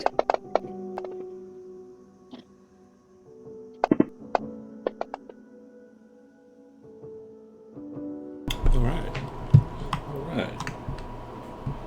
Alright. So as you are starting to rest, a swollen yellow moon appears up from the fog, illuminating a rocky crag high in the mountains, and up thrusts a stone atop of which stands a shaggy beast.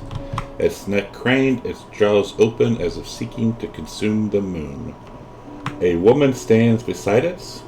Both are heavy in shadow, their features hidden from view, but it is as if they sense you watching them.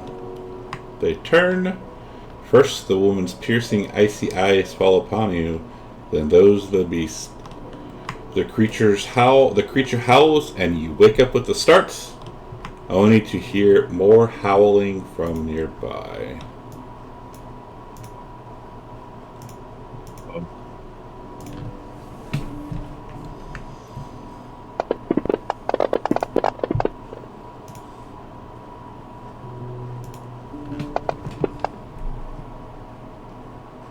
Was this during my watch? This was during. I'm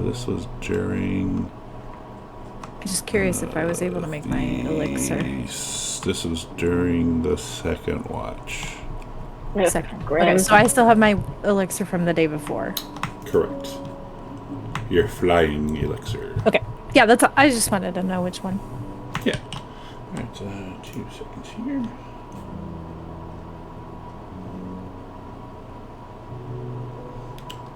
So you see bounding out from around you. Let me place these guys now, since I know people weren't. I know people never watch the stream, so that's why I don't place these enemies around yet. I still can't figure out how to make the chat disengage from itself. I tried. Fair.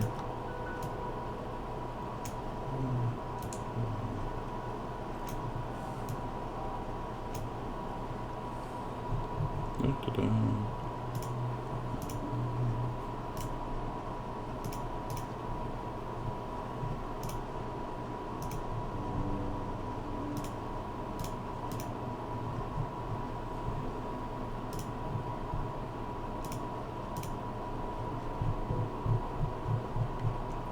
There's a bunch of wolves, there's some raiders, and there's a person that looks like this. Looks like an orc. Orc. Who's on second watch? Looks like a Grim. And a saber-toothed tiger. Not that she would know what either of those things are. I don't think... Are there orcs in Grimnir? I don't think so. Don't know. Not that Grim has seen, at least. And the rest of us are asleep. I'm sorry, I know random. No, it says... No, this wakes all of you up. Yeah. Oh, we it all wakes wake us up. Okay, thank yeah, you. the start. Reading comprehension is hard. Yep. My bad. Latara would only defend herself since she was not given any orders, but she is repeatedly pressing the button and growling and howling, and Navala. Navala will use an action to activate Twilight Sanctuary.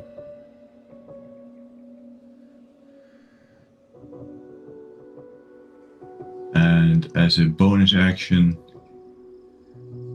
she will use Blade Song.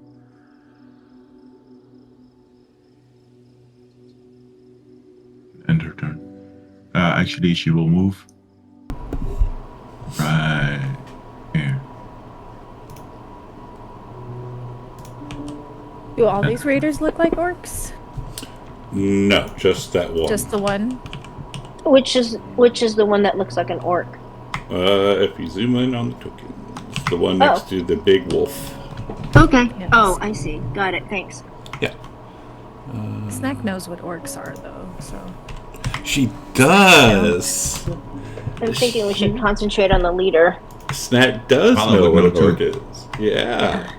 Yeah, I'm very Not- familiar with orcs. Not sus. Alright, this This one. is sus.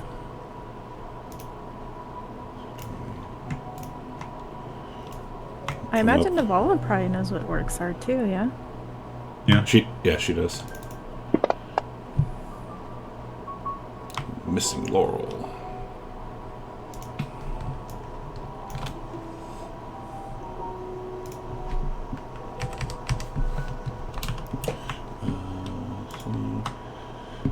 Are we late at night? Oh yeah. Well, then you would see that the circle actually creates dim light, so it actually is an area where things are easier to see. Okay. Yeah, so we'll do 1 and 2 Lotara and 3 and 4 Grim. Alright, Lotara it is.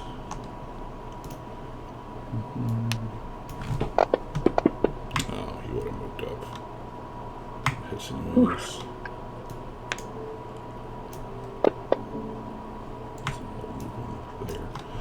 Alright, this wolf.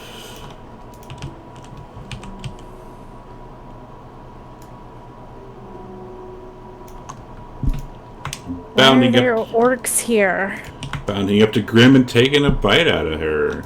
Trying to Why are there dragons here, DM? Why are there orcs? Why are there things from other worlds here? I don't know what you're on about. Then Vim will move up here and fly 20 feet up.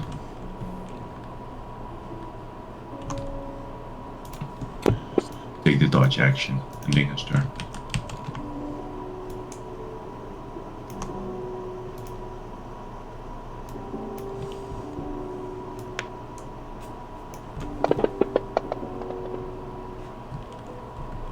biting Grim.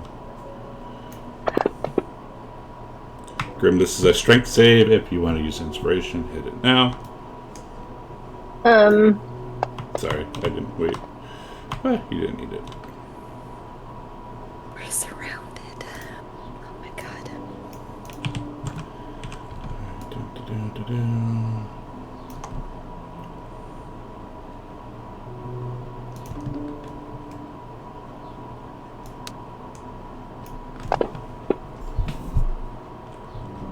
Yeah.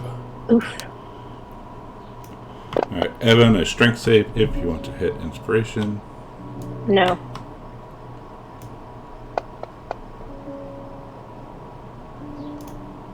Laurel. Okay. Laurel will cast Spirit Shroud upon herself, upon which you see the shades of her adopted family surrounding her and protecting her, Cool. Nice. in which she will run toward the raider that attacked her and attack with her rapier. Spirit Shroud that you didn't put. You got to put the effect on yourself. I did. I don't see it on her. It's showing up on her. Oh yeah, never mind. There it is. Sorry, my bad. I'm a dumb.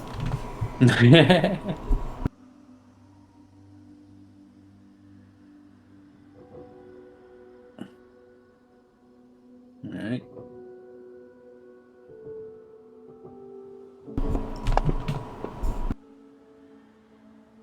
Ooh. But I'll attack again.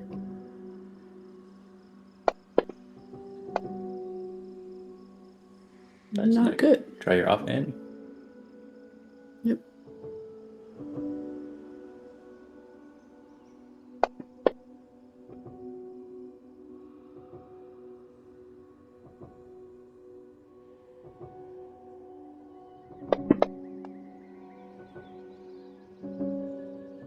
So that hit him.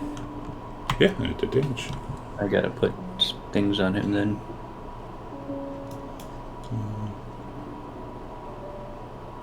Okay, gain HP. Nice.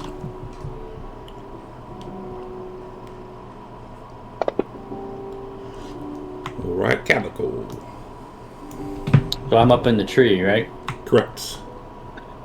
Alright. I will crawl down from the tree just enough to touch Navala. And Ew, gross. and I will cast haste on Navala. Ooh, nice. Thank you. Wow.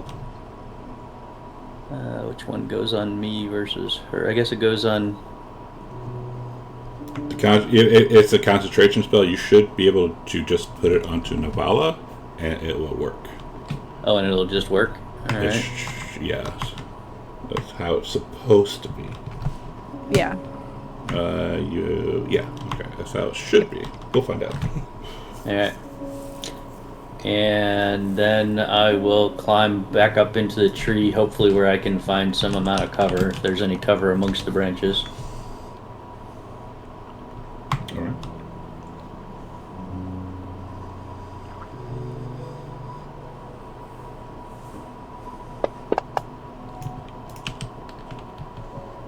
Did we get our rest or not? You did not. No, Okay. it's a second watch.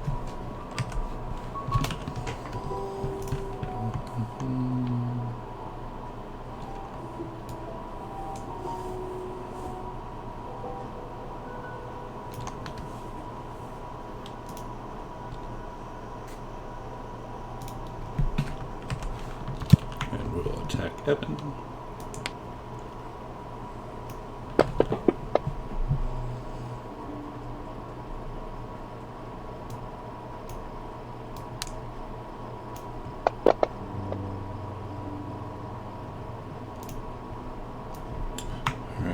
Wolfie. The battle of the wolves commences as this one rushes right at Lutara.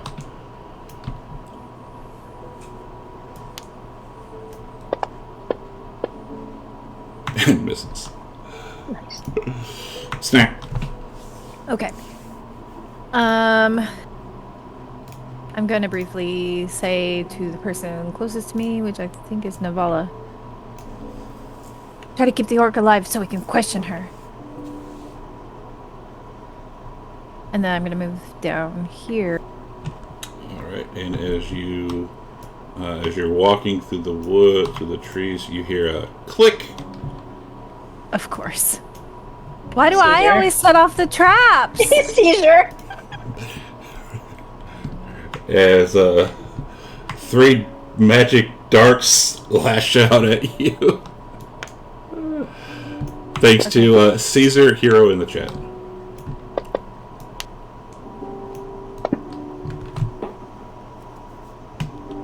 Cool. Love that for me. With my action, I will be Death to snack. using my breath weapon on these wolves. Golden shower. Yep, golden showers. That's right. Did I target them right? I'm still targeting myself. Okay. There we go.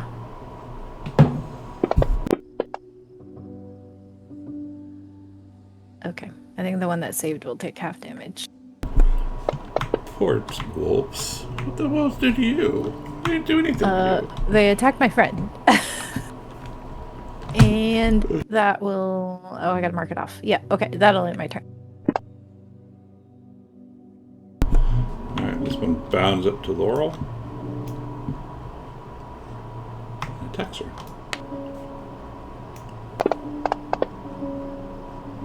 This is... Alright.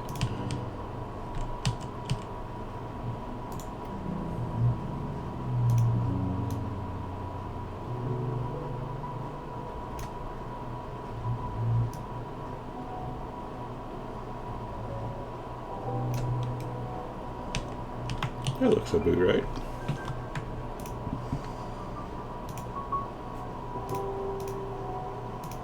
We ever heard of magical work?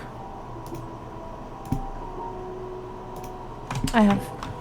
As a little beam of fire comes out of her finger, and as it starts landing, it expands as she uses fireball. It's gonna get those both of her wolves too, right? Sure is. Alright. And this is a deck save. If you have inspiration, want to use it, hit it now. Hold on. I gotta do my 2 things at once. Hold on. Let's see if I click on Grim. And then if I wanted to do that for Evan, I just click on him and that should work for him as well? It should. Well, hypothetically. I'm doing it for both of them, whether or not it works. Because when I went to his, it just automatically said advantage as well that I pressed on Grim. So whatever. Okay.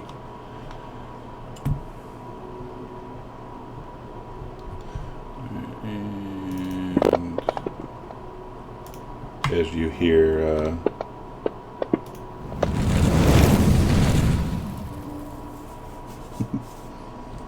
wow, within with all of that. Oof. And Evan went down. so did Vim. Vim went down. Vim vanishes. Vim vanishes. Poor Vim. My Grim said her save did. Oh, because he had okay, never mind. Yeah, disadvantage. That's why. Just make that easier. Okay. Alright, let me get rid of. Let's see. Poor Vim. I'll get you back up, Grim. Wolf. It's like almost as she didn't give a shit about those raider and that wolf.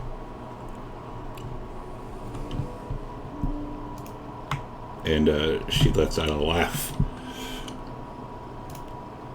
Grim, a death save in the tower, please. Still shows her as alive on my map. No, she's down. If you look in, you'll see that she has a gray. I'm just saying it didn't put the marker on her like it normally does. Oh, it's something different. There's no more death markers, right? Yeah, like little gravestones. Yeah, for some reason there. I don't know. I think it's. They've been wonky on my table too. Yeah. Yeah, because Evan is also gray. Evan, a death save in the tower, please. Does Grim still get the temporary HP when she's down?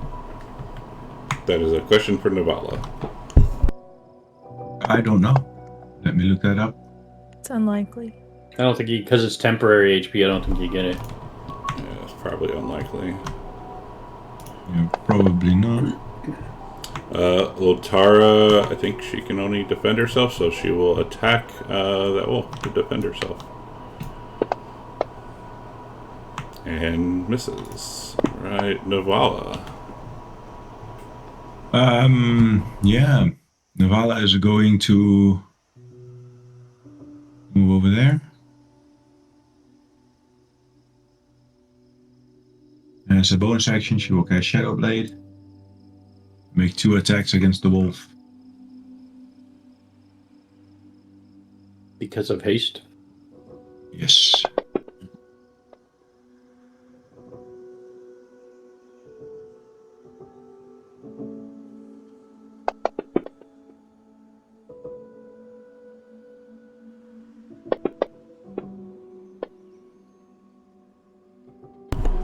Nice.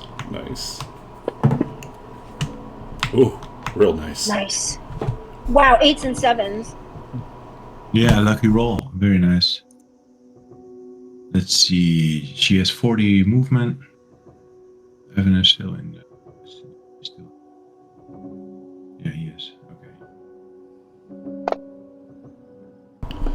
Alright, this raider will attack Laurel.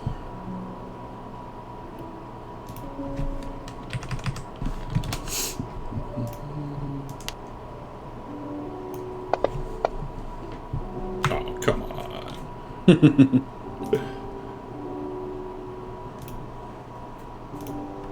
Alright, number 10. Laurel says, "Is that the bet she got?" Nah. That's number 10. Rush it up to Nebby. Navala. Mistress Griba. Mistress Griba, yeah.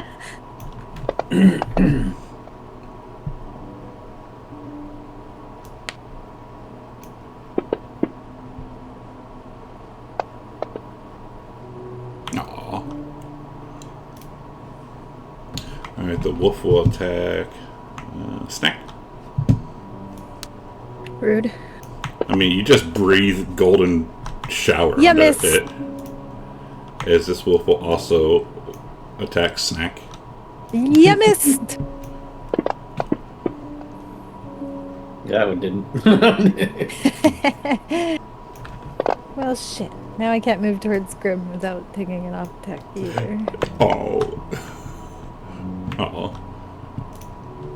Laurel.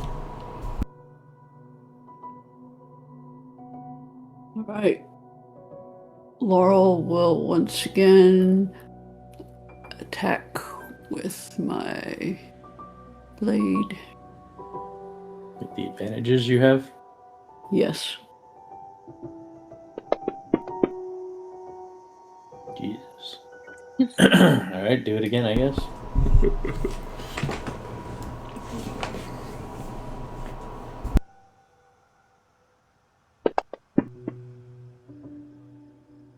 That's more like.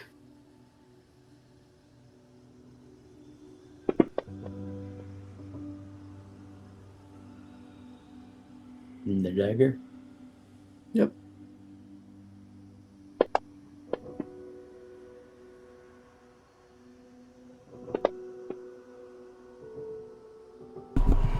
Right, and you kill. Nice.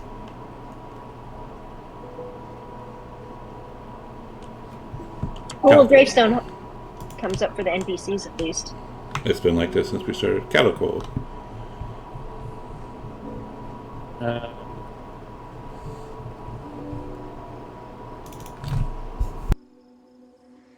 I mean, that's the first death we've had of an NPC for this battle, with the gray dots for the PCs. I'm saying since Calico. the game has started, if you go back and look, they're all gravestones for the NPCs. Vim also has one. Uh-huh. Anyways, Calico. Calico will crawl back down his tree enough to touch Evan. And I will give him Cure Wounds. Nice. And then I will crawl back up into the tree and hide amongst the leaves.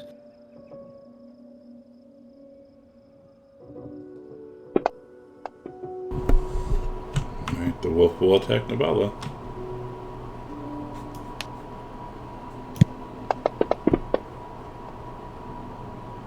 Nice.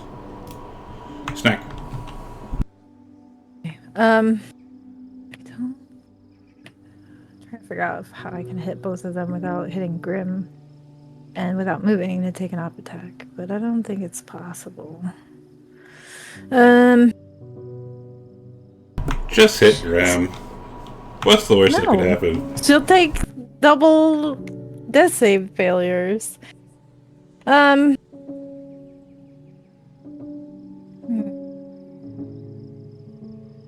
Could heal her later. What's up, Medcoats? That sucks. Just trying to think. I'm sorry. I have been thinking this entire time when it wasn't my turn. Fuck.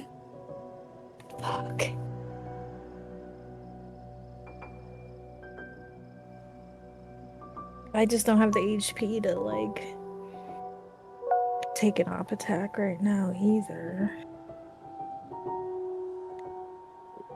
Okay, I'm gonna use... I'm gonna use a spell slot to cast Healing Word, which is ranged, on Grim. And yeah. Just a first. Ooh, do I use my second? No, first level. Yeah, first level Healing Word on Grim. Okay, that's my bonus action.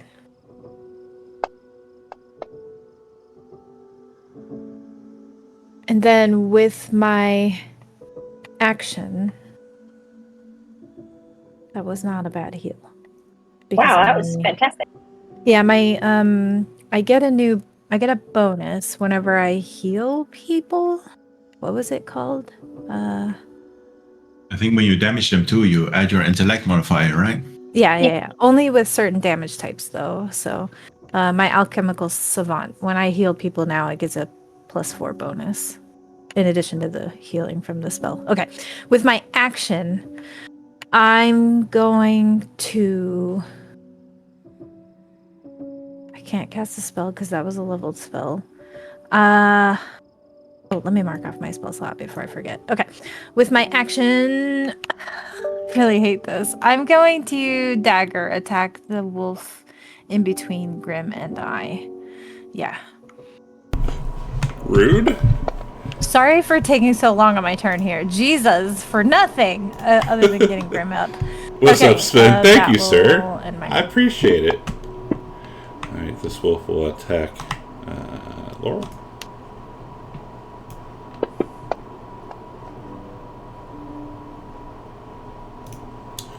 Alright, the raid leader.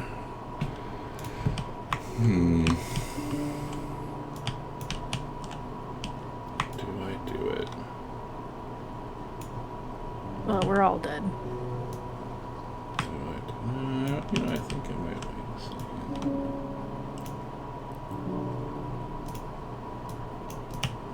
Oh, before I forget, no, never mind. We'll wait. 'Cause I won't forget about that. So, I think Grim shouldn't have temporary HP, correct? Correct. Okay, so I'm going to take those away. Oh, okay, but I don't know about Evan. Okay, never mind. It's I fine. wouldn't have it either. Alright, this is not going to down here.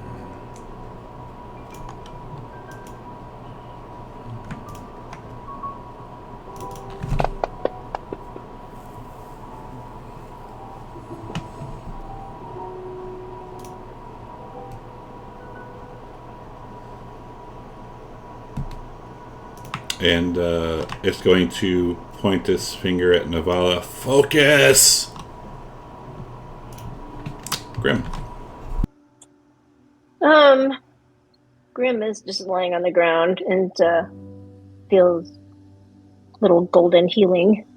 Hold on a second, I forget how to do.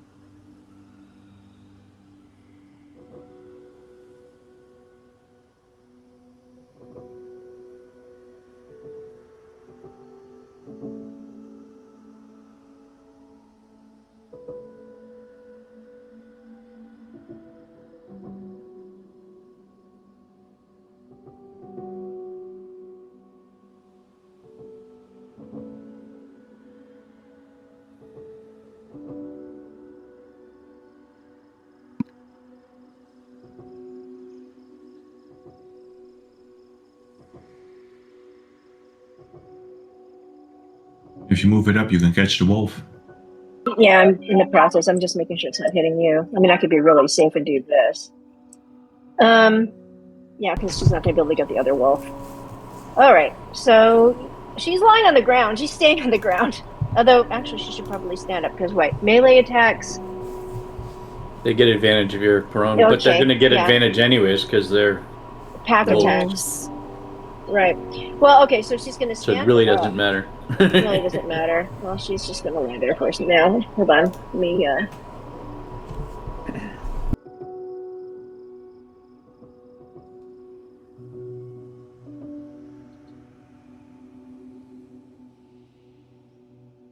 Is she laying there or standing up?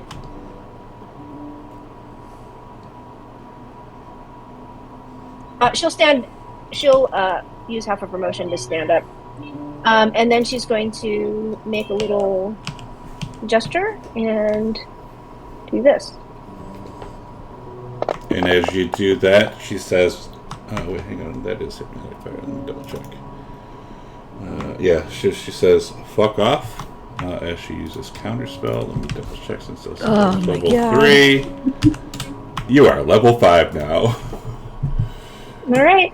Yeah, if it's, since it's a 3rd level or lower, it fails and has no effect, as she says, fuck off. And she says, and then Grim says, I don't care, you're using your resources, fucker. And she just passes her turn. Evan. Evan is going to take half of his movement to stand up, and he is angry, of course, that wolf attacked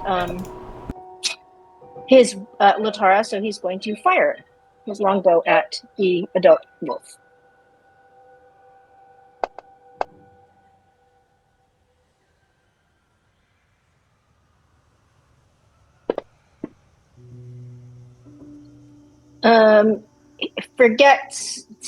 He's going to use his bonus action to cast Hunter's Mark on it, because he forgot in his anger. So let's see. And then he's going to shoot again. With his second attack that he just got. Nice. Level 5, woo! Somehow his... Oh, I guess when he leveled up his special Hunter's Mark longbow disappeared. So I'm going to do this and then add a 6, please. I'll do both.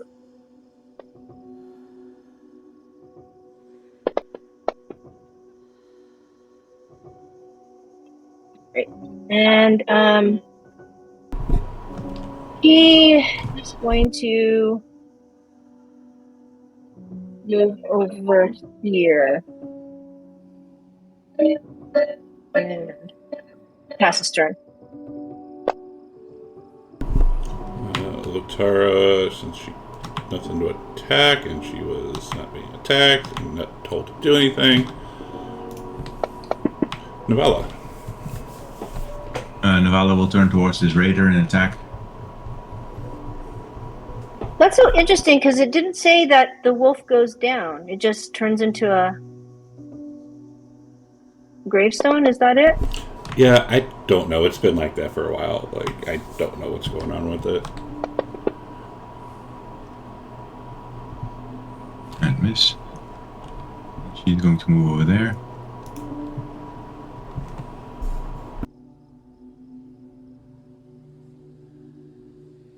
And she will...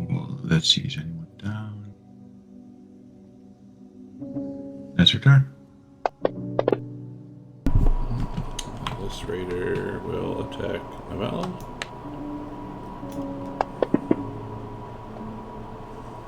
Ooh, almost a 20. The wolf will attack Snack.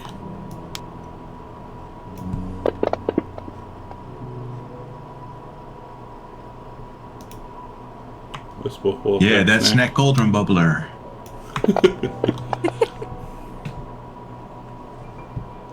I am Snack Cauldron Bubbler. Laurel.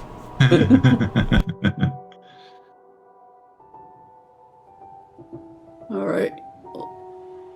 almost has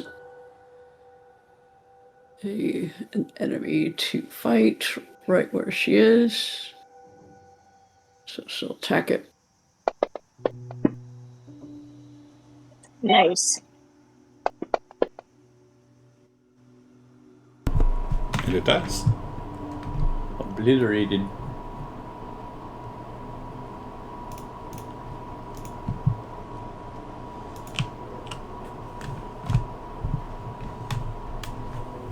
Move. All right. That's the end of that. She's not moving. Okay. She's just moving over there. Do you see the movement? No. Why did it not go? I don't know.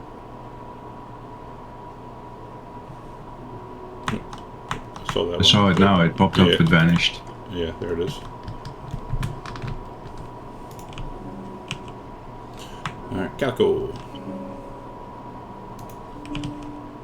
Alright. Calico. So that raider is in. The raider 10 is injured, right? It has been attacked, yes. I will cast Toll the Dead on it. And it hears a little chimey bell in its head.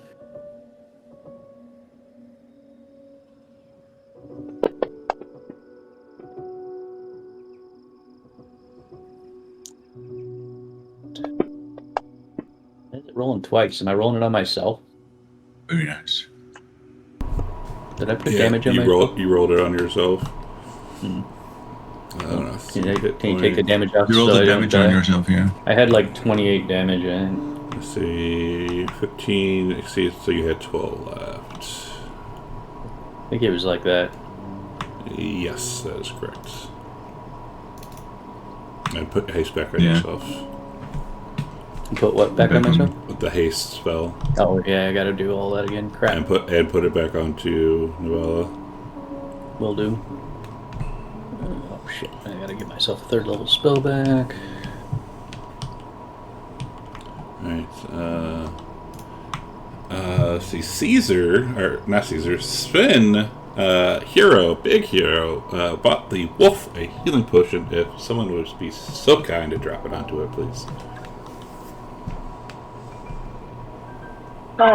Which wolf? The adult wolf? The adult wolf. And just a regular healing? Correct.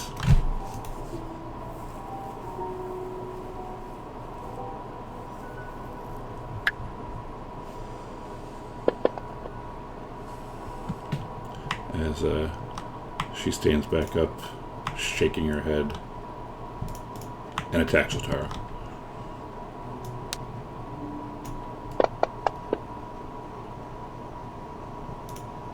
Snack. Okay. I fucking don't. This sucks. Thanks for coming to my TED Talk. I need melee spells, is what I need. Like burning You hands. do. or something. You really do. I keep waiting for you to take them. I think I don't know if Burning Hands is available to the Artificer. Maybe. It's possible it already is, and I just didn't even notice. Okay, I'm going to do something. How's everybody looking? Everybody's looking. Everybody's okay. Okay. I'm gonna heal myself with my action. So I touch myself. Yep, get your goodies out. With Cure Wound. 1st level. Gotta clear my targets. Wow, that was a choice soundboard. What is happening? Okay, target myself. Cure Wounds. But what is with these fucking rolls, man? That was my action. With my bonus action, I have none. Other than Healing Word, but I can't do it. So That'll end my turn. All right.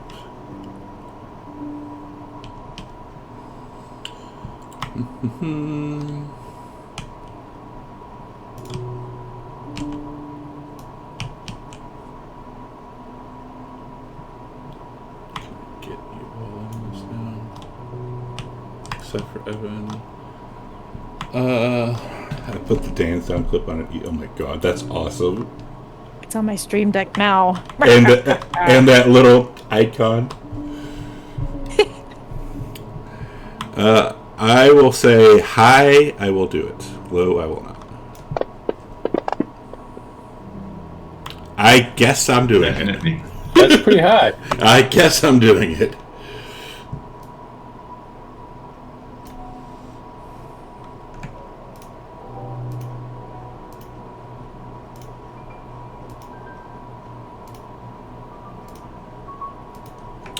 Deck save if you still have inspiration and you want to use it. 3, 2, 1. So dead. Still kill me. I'm alive! Thank God I healed myself. Calico falls out of the tree. Calico falls out of the tree. Poor Calico.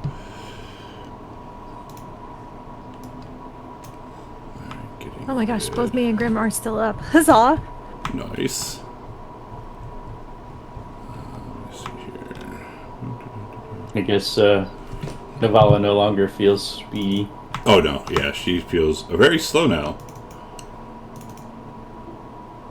That's what lethargy does after haste wears off.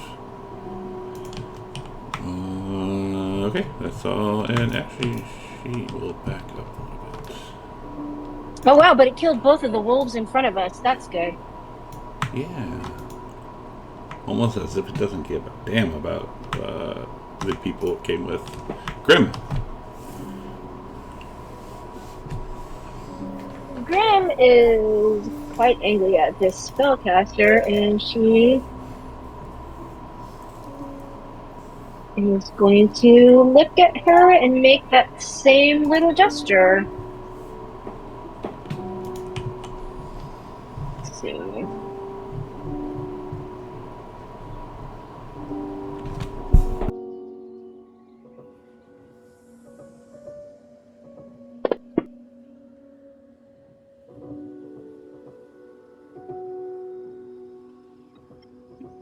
And Grim smiles and says,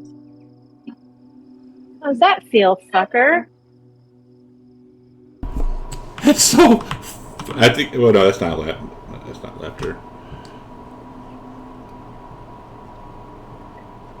And you see that orc-ish looking person just like suddenly just goes slack-jawed and staring off at some mesmerizing pattern only she can see. And Grim will yell out, "Take care of the others." Alright, so don't attack the orc. Very well.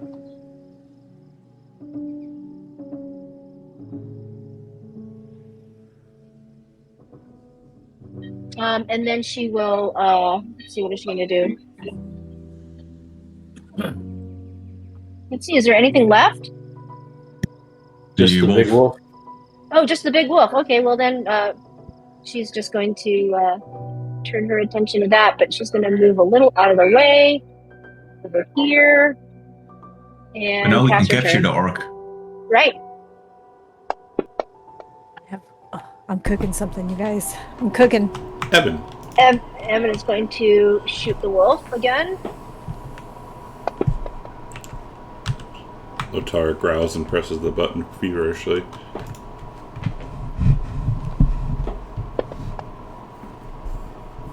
And Yes. he's going to say, "Hold on, that'll make a nice help." And she growls and presses the button again. Oh, okay. It I'm hurt hungry. her, so he's going to let her. So yeah, so he's passing his turn. So now we can all surround the this other person. Lotara starts eating the adult wolf. And you hear crunches and all kinds of great sounds. Novella. I'm going to use the bonus action to heal Hungry, Calico. food, please.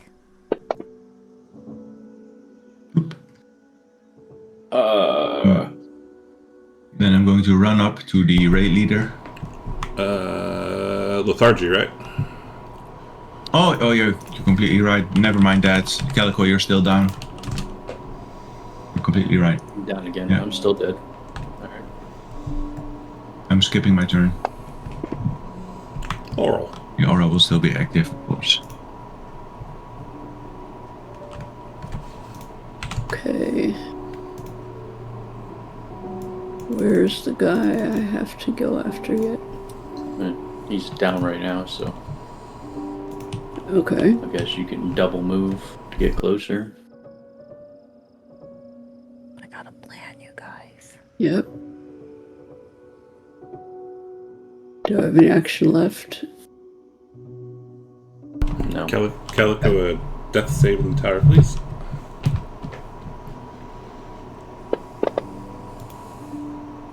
As Calico, your eyes pop open as you roll a die. Haha! Alden has saved me. Very nice. But that's my whole turn, though, right? No, that's the beginning of your turn. Oh, so I get to do things. Mhm. All right. Then I will speed over. Standing up, assuming. Yes. Alright, so 30 to stand up. Grim will yell out, "Don't do anything to wake her up." Yeah. Well, Keep her incapacitated. since I had to stand up, I can just get over there, and Do you have rope? I'll be Calico? prepared. Yes, I do. I'll be Start prepared. tying her up. Oh, Well, I'll be there on my turn. I had to use my. I had to double move, so. Oh, okay. Because I I'll had to start it on my stand turn. And if you're moving, I do not see your movements. Why it's not showing up? You see it now?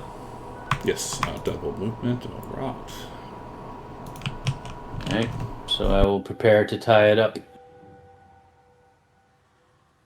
Okay. I'm gonna dash as well towards the orc, which, yes, I understand is my action. And when I get there, I know I don't have any actions, but I am going to whisper to this creature. I know that they're incapacitated, but they can probably still understand me. So I'm going, this is like the evilest you've ever seen Snack's face look, Calico, by the way, as I'm approaching. And I'm going to say to this creature, I'm going to get real close to her fucking face. And I'm going to say, I'm going to cut your tusks off, leave your dead corpse here in the snow to be eaten by crows and maggots unless you surrender. And then that's my turn. Snack! That's almost like snap like. Grim. Grim is going to use her action to dash over there and pass her turn.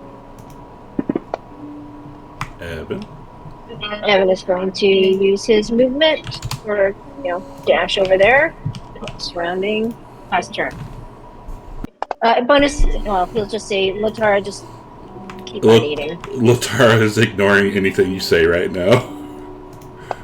No follow.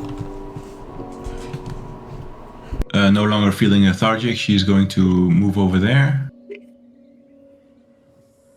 And she's going to look to see if there's a spell component pouch on the belt of this orc. Smart. And investigation.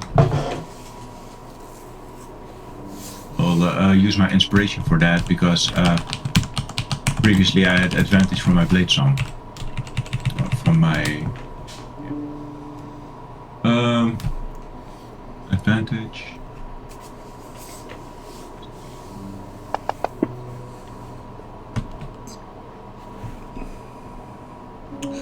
You see a pouch on the belt, yes. I will take it.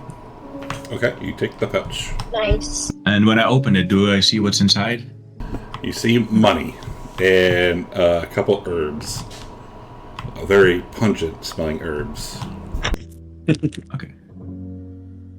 Yeah, I will drop my rope on the ground and end my turn. So that anyone can take the rope. I have rope as well.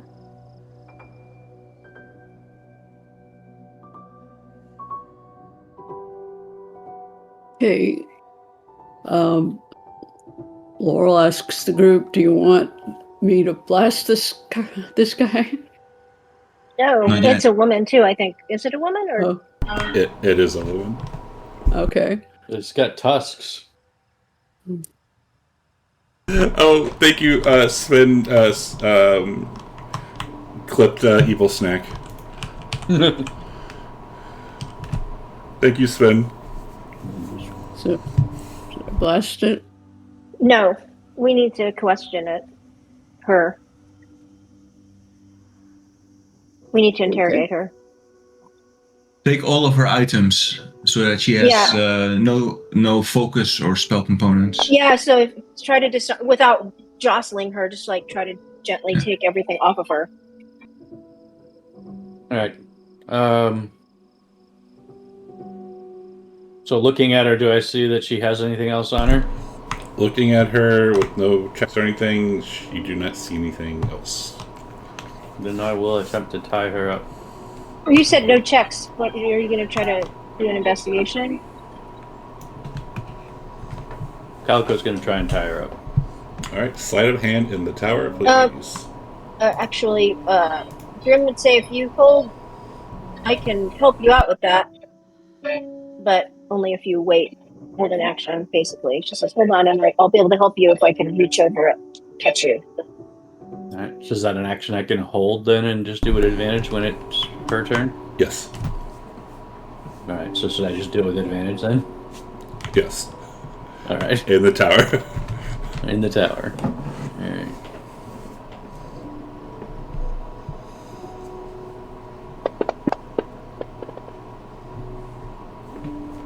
All right. You tie her up as best as you think you can. Snack. I will assist in the tying uppage. Okay. Oh, actually, they probably got it. They're good. I'm gonna have my dagger out and pointed at the orc's like tusks protruding from her mouth to make good on my threat to cut her tusks off. Which, if she's an orc from Penovo, is something she wouldn't want done to her. Okay, thanks. That'll end my turn. This is a whole different side of Snack. Evil snack. Evil Snack. Maybe Snap was right all around, all Nope. along. This And you person see that- attacked us. So, am I evil for defending my party and my friends? Cutting tusks off? That's pretty evil. Don't attack us. Simple as that. Grim will ask, "Are we ready for her to?" Yes. Okay, so then, Well, actually, looks let's all around. prepare an action. If she tries to cast magic, we all attack. okay, so I'll just hold the concentration until we go all around and prepare. Your action was to help Calico tying up. Oh, okay, but okay. So that was my action. So I can just wait to drop concentration when everybody's ready. So I'll let everything go around. But what she's going to do is she's going to stow her crossbow and draw her rapier. And that should be... Evan is just going to... Well, hell, he's right there. He's going to stow his longbow and grab his greatsword. Why not?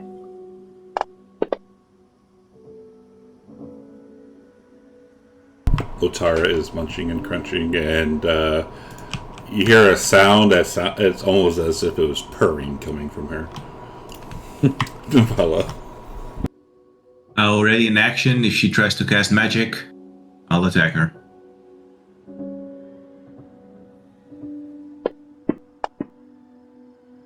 Yeah, I should have said that.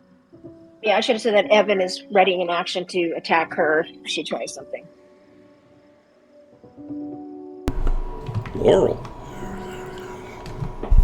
Laurel readies her blade.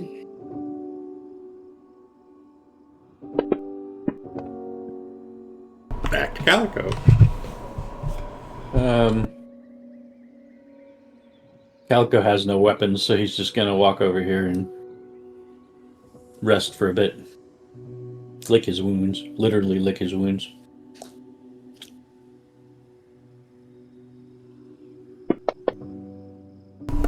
Back to Snack. I still have my dagger here pointed in the general vicinity of her mouth, so I will stab her if she does anything What? Oh, okay. stupid. Sorry, I'm holding an action, like everybody else. So, clarify.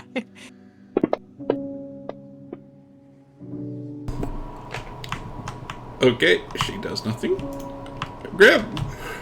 All right, so Grim is going to ready her action to, stabby stab or slashy slash, and she'll say to everybody, "Ready?" And Yep. if everybody's cool with it, she's going to Ready. drop concentration Ready. on the spell. Okay, and she opens her eyes. Says, "Good morning, fucker. How are you feeling?" Good morning, fuck. Oh my god, somebody clip that one, please.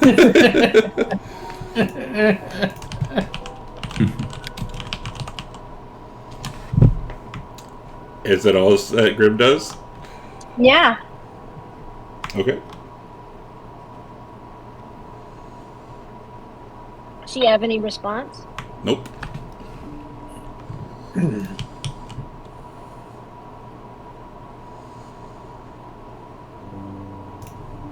Evan. Evan's just going to hold and wait.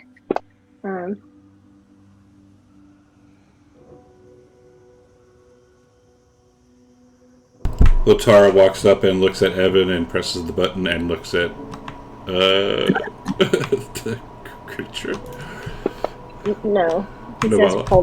hold off. The Val will say, "Speak if you value your hide. Where are you from? Who do you work for?" Release me.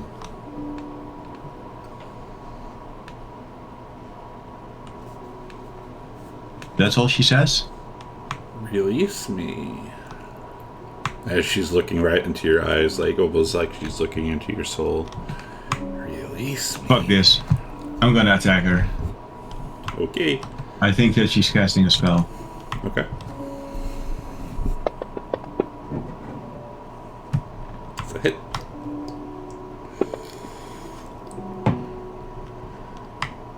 And she, Talk or die. Laurel. Laurel takes her rapier, points it at the raid leader's chest, and says, "Talk or die. What do you know?" Release me.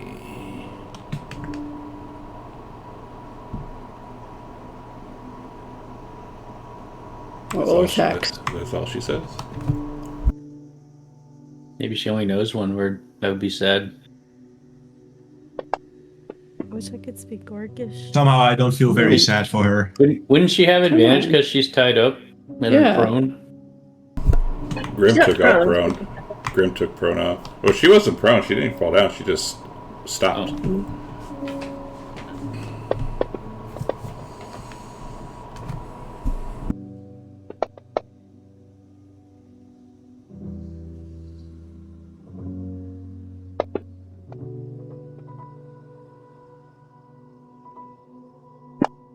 I guess Laura's heart's not in it. Calico. Calico sighs and he'll stand up and he'll run over and try to snatch something out of her bag if she's got a bag or something on her. He'll just grab it, some random thing that she has.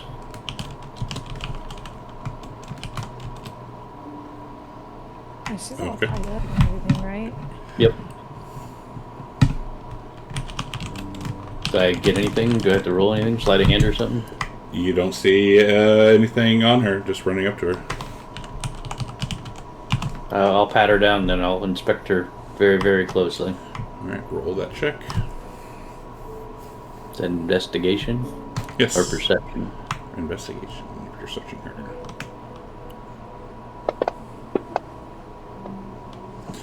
Alright, so you notice as you're kind of like checking her out, the knots or the tying that you did was kind of crap, and you see her hands starting to get free. Can I tighten them then? You used investigation as your action. Then I will yell to others, "She's getting free!" And I will run back, because I'm a scaredy cat. Great. Snack. I will say to her, "You want to die here? Like this? Pathetic? Pitiful?" See if she responds. Look who's the pitiful one, Snackix. And she says this in Draconic. Okay. Okay. My dagger is like right up against her face. I'll start driving the point into like where her gums are, like as if I'm going to start cutting her tusks out of her mouth. Okay. And she says, "Do it." All right. Do you want me to just like roll for a dagger attack? Roll for the dagger attack. Misses. Cool. I suck at this. Shouldn't I have advantage? She's tied up. Is she though?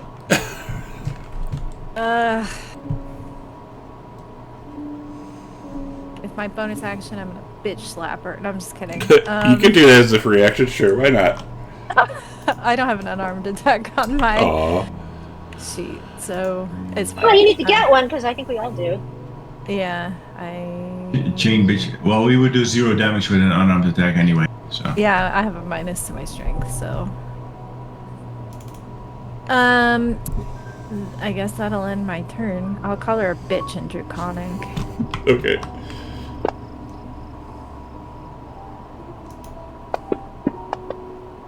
As she slaps you. Snack. What? As you see her hands are free, because Calico was warning you about this. Yeah, you didn't do anything. You were I'm sorry! I thought I could cut a tooth out of her mouth. And as a bonus action, she will disengage. Go where? She can't move through us. That way, because that place was open. Alright, we're having a chase scene. Luckily, I can move 40 feet right now. Right. Grim. Grim looks over at her and she says, "Slow down. Hold on just a second."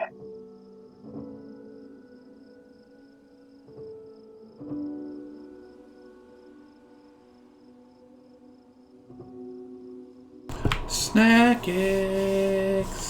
Oh, she's gonna move a little closer because she knows she's been 30 feet. So she moves over here and then says the same thing, "Slow down."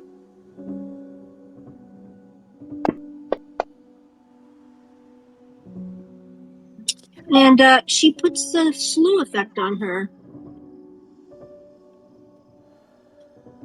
And I'm going to roll a d8, 1d8, right? Well, I guess the next time, when she tries to move, I'll do that.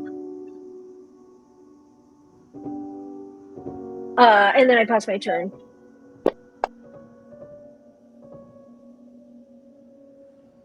And Evan can, well, he can actually get up to her. "Hey, good time to try this new fancy greatsword he has." It's not in his weapons. Oh.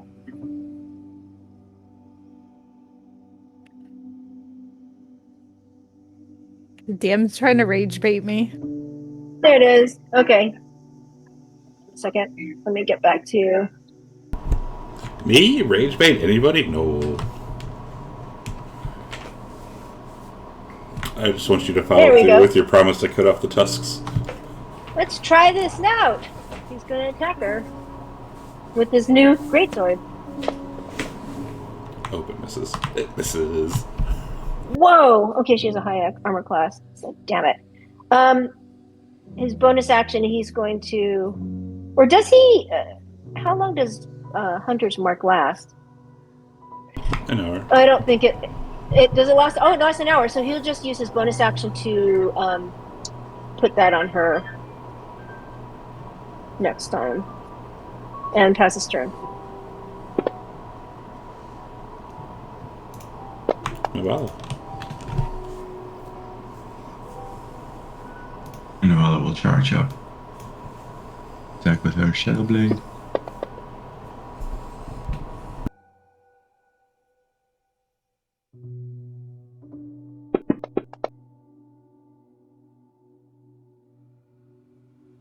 You aren't going anywhere.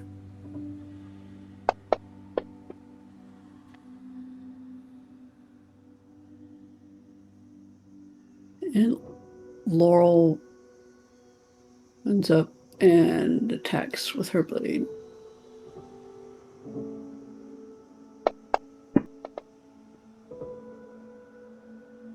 And again. And again.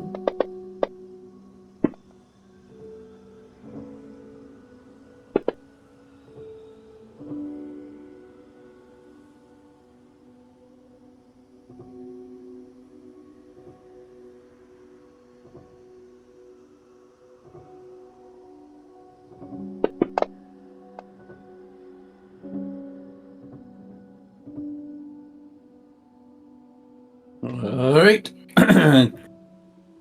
Calico will get a little closer. which corner or which square? That one. And I will cast command. And what is your one-word command? Stand still. It's 2 words. All right. Well, I'll just Stay. I'll just say stay.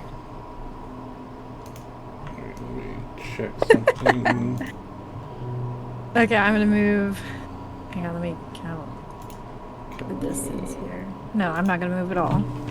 I'm gonna conjure with a 2nd level spell slot my flaming sphere.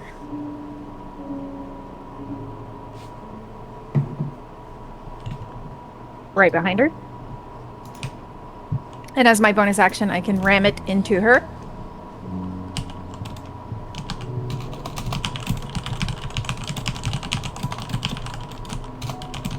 Sorry, I'm just reading, making sure I understand this. As a bonus action, you move the sphere. If you ram the sphere into a creature, that creature must make the saving throw against the sphere's damage. Okay, yeah. So she has to make the save. Am I targeting her? I'm targeting myself. There we go. Okay. Save. It's half damage on a success. Oh, finally I rolled decently, but okay. And in Draconic...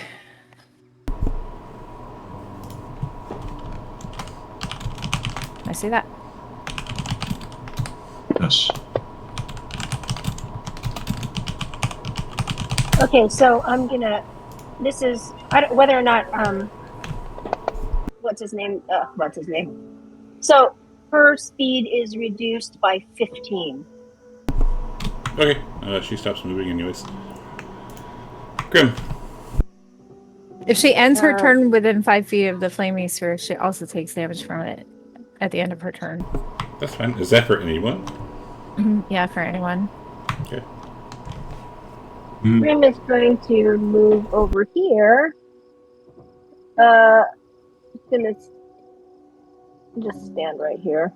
What did I already say? She drew her crossbow? No, I can't remember. You said she dropped it and took out her dagger. Or stowed it and took out her dagger. She stowed it. So she's stowing her rapier and... Oh, shit. Yeah, she can't get in between there. Wait, where was that before? I'm sorry. Can you start me over again? I don't think she can... Confess. I don't think she can get within melee. You know what? She's gonna do... Oh, yeah. She can do that, and then she can do that, and then she can do that. Never don't mind. move there. Oh, You'll take damage from the spear. No one has ever seen this spell before. Okay. Nope, so she's gonna move there, and she's going to attack this thing. Sorry, Grin.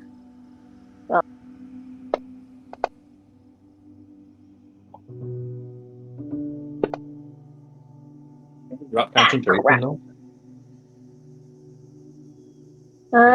Oh, but that worked. Okay, good. She still did that, and she's gonna pass her turn. Okay, let me roll it. Let's save for you. Oh, Grim, I'm so sorry. Like, whoa, what the fuck? Yeah, you're being burned by the sphere. Oh my god, I'm so sorry. She's like, it's okay. She got her swipe in at this other one, but then that slow disappears. The slow disappears. And then you so collapse in the snow. Evan. Wait, what happened? What? I murdered you. No, that was Grim, not Evan, right? Evan's still up. Right, and I'm saying Evan, it's your turn. I feel bad. Oh, that's okay. Evan's gonna attack this thing. Oh, he has 2 attacks now.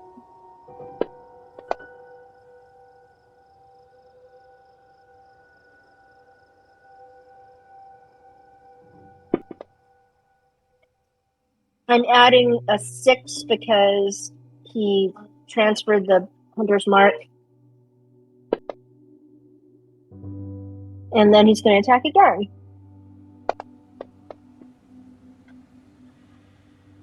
And then he passes his turn.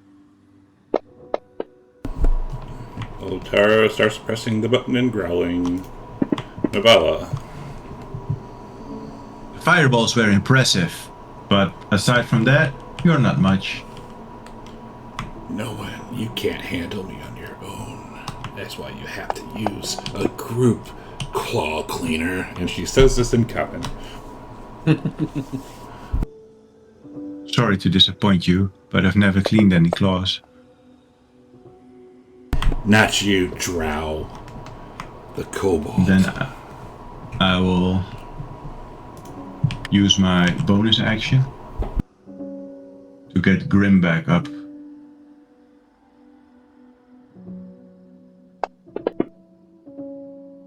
What was the spell slot?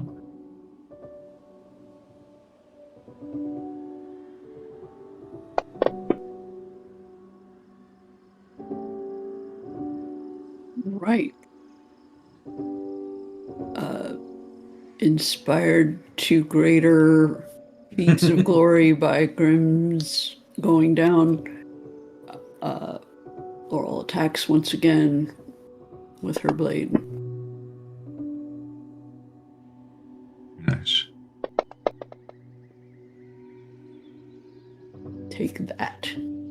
And she goes down.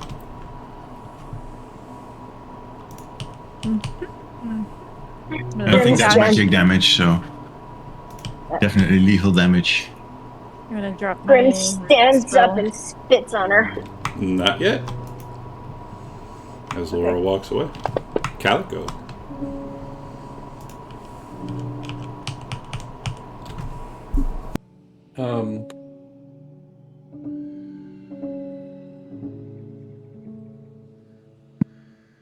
Do I see anything around me? You do not. Wait, we're still in combat? We sure are.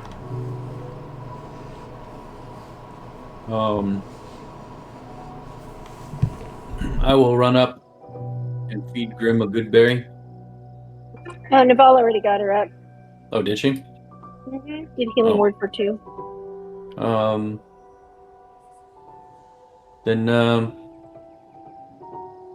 What's up, Drake? It's been a minute. Move over here and wait by this tree.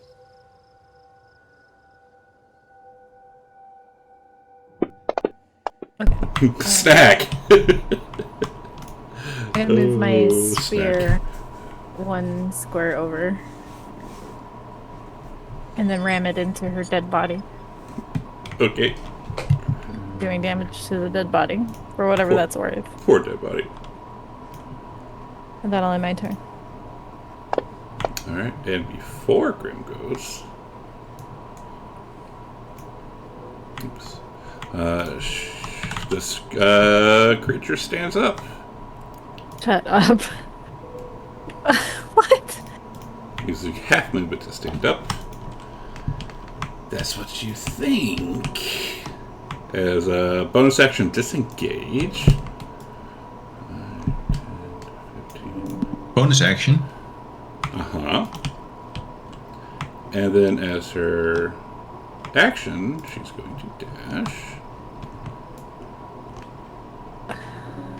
She would have slow on her from Laurel's attack. That's fine.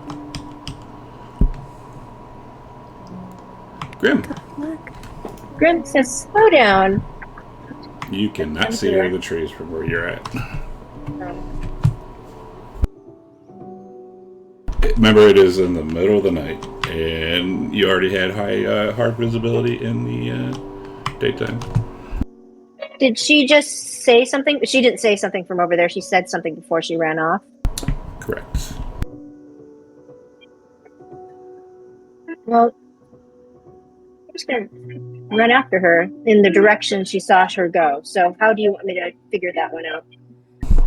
So you can, let's see, you got 25 movement, right? Yep. Or no, you got 30 feet.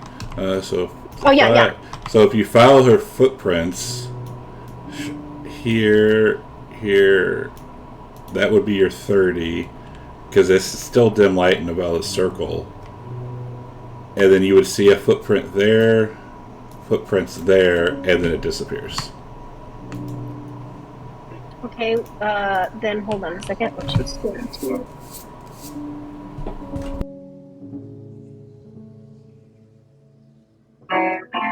Let's see if you will allow this. You said I saw a footprint there. Yep. And then they disappear from there.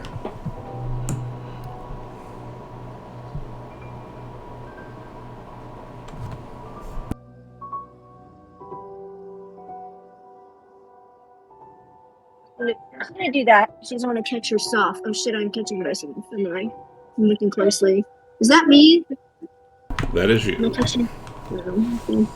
We'll move it like this a little bit away. And it needs to be a point that you can see, I do believe, for that spell, right?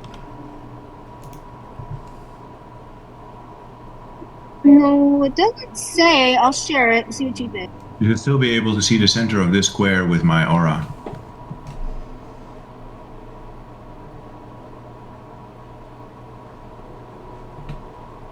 So you move it right there.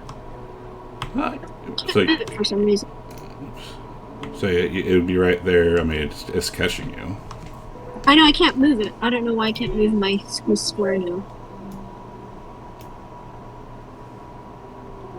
Because you put Okay, I'm gonna just do that. Stop moving things. Because you had that thing there.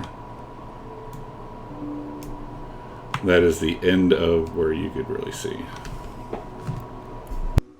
Oh. She's like, fuck that. She'll do it anyway. Because she wants to be able to see this person. Who knows what'll happen. So I'll target myself.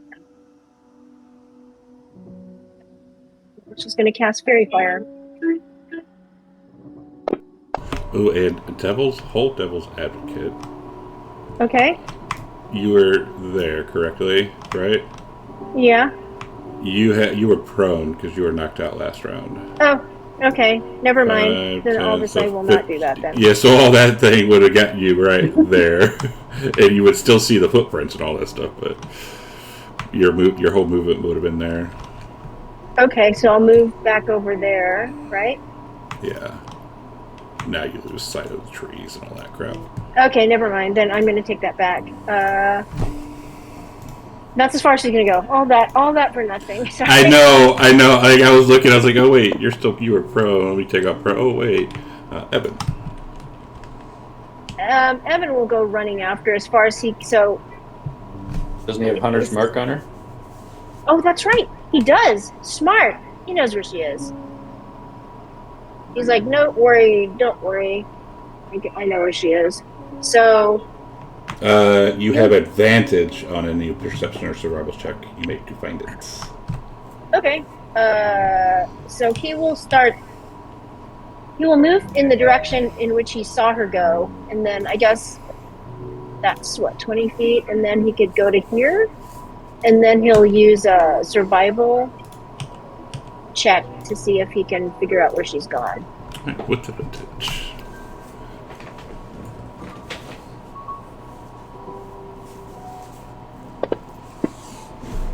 So his keen sense of smell picks up the death and decay, and he knows that she is going in that direction.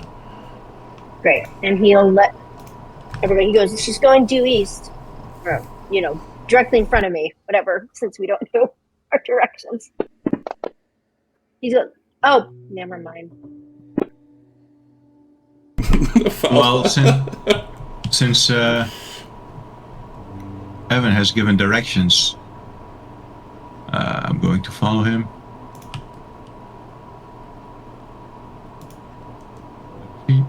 Hey, now you you see her.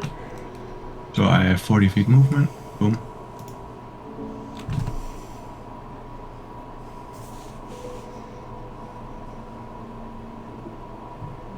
And I'm going to use my wand of magic missiles on her.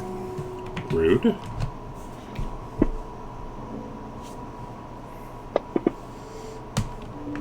She goes down. And 3. And she goes down. Another. Yeah, I'll shoot 2 on her whilst she's down. Oh. Evil. Okay, that's the end of my turn. And Laurel.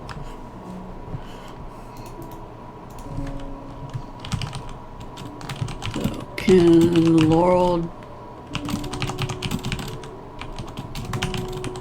Is there anything or anyone left to attack? Well, you're in the trees. They're still trying to hunt that lady down and knock her out. You cannot see her from where you're currently at because of the sight. And you walk up to where Noelle is. You see the downed body as you had to use your dash to get there. Whew. So I can't see her at the moment? No, sir.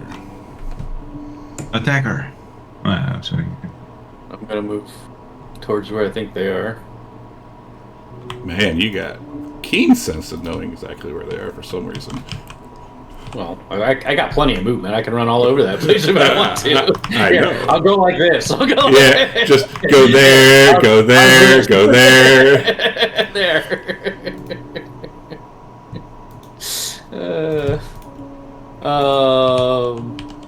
All right, so I get there, and I will attempt to tie her up again. Just kill her. All right. If you're trying to attempt to tie her up, give me a sleight of hand in the tower, please.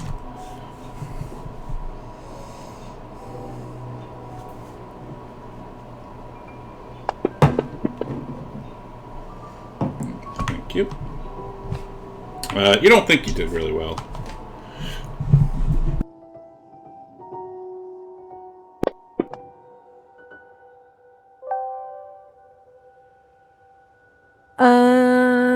I don't know where the fuck everybody went, so I mean I can see Grim. So I will just walk towards Grim. It's 30. And I guess I'll dash. 5, 10, 15, 20 plus 5, 20. Okay, so I can get to the other side of Grim. You're moving through her. I assume I can see Navala. Can I see the dead body? Yes. Why not? Well, yeah, it's still dim light, so you can see in here now. Okay, how far can I move my flaming sphere? I think 30 feet. Double checking. Put it right next to Grim again. Nope, I'm not gonna do that. I still like. I apologize to Grim as I pass her. I'm so sorry. 30 feet. I can move it 30 feet. So 5, 10, 15, 20, 25, 30. I'm gonna move it here.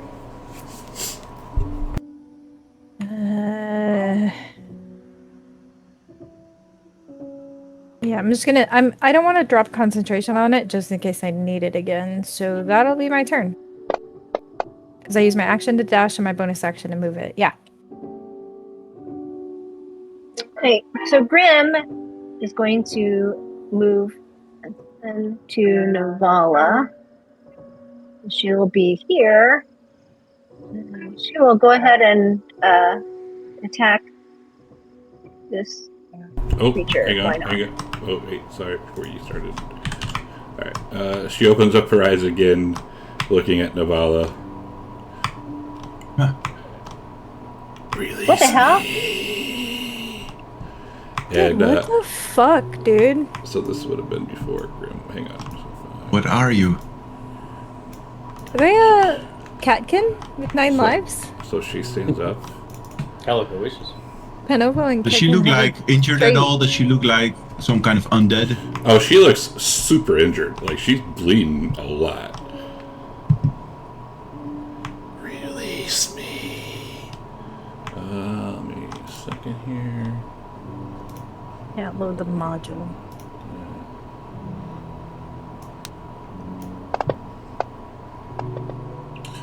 Novella, give me a. What the hell is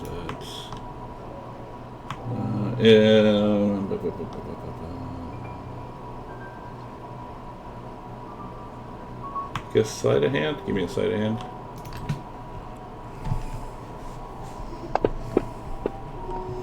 Alright, so you feel her as she's saying this, stands up, and you feel her try to grab something off your pouch, or off your belt, but you can probably stop her if you wish to. Yeah, I will stop her. Alright, and then she will disengage Wait, that's not 2 actions? and move there. Bonus action is disengage, or so blah, blah, blah. She can bonus action disengage. No, she's a thief and a wizard.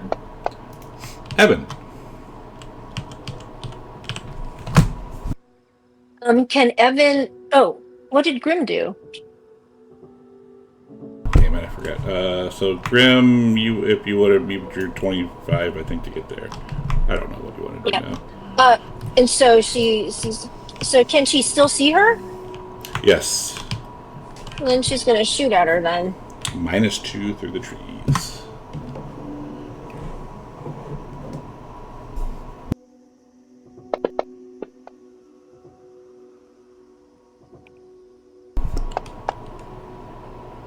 Is that with a -2? Yeah, I put the -2. Yeah, Minus it shows two, see, minus. it says next to it. You have a 6 to your crossbow?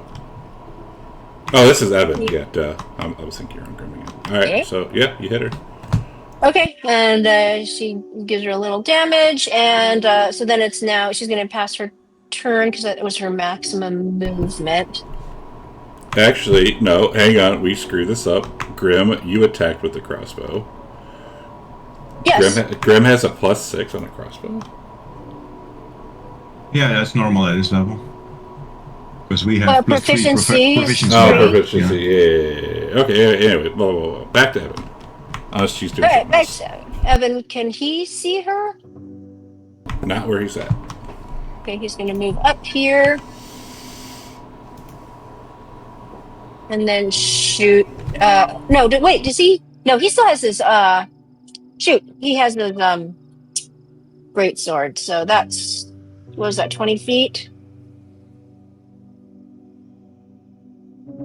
He's just going to pursue her and then tell Lotara, get her.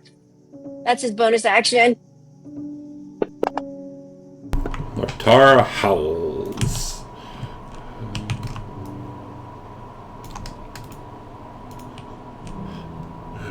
takes a chunk.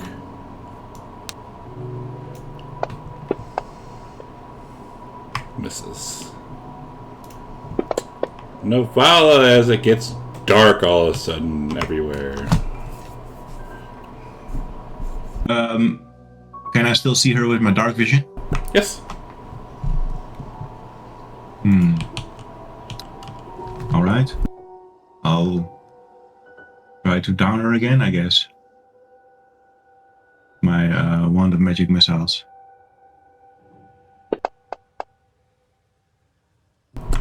She goes down again. 3, 4. So there's 3 additional sources of damage after her. Okay. She goes down again. And then the Novala will blow on the tip of her wand and says something is not right with her. She should be dead by all accounts. And her shadow blade will fade as well.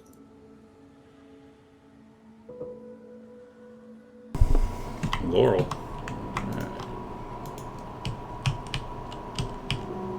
Okay.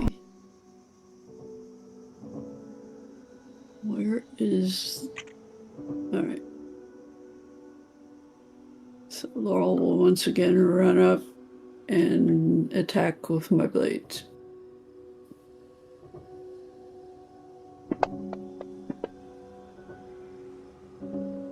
And with advantage too, don't I?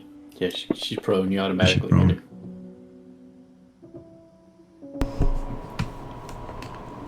And where are you swinging at? What? Where are you? You're just swinging at her, like in general. Are you chop her head off? A certain spot? Does she have to? Are you trying- Doesn't have to. Are you going for the head? Yeah, I'm trying to sever her head. All right. Oh, genius. All right.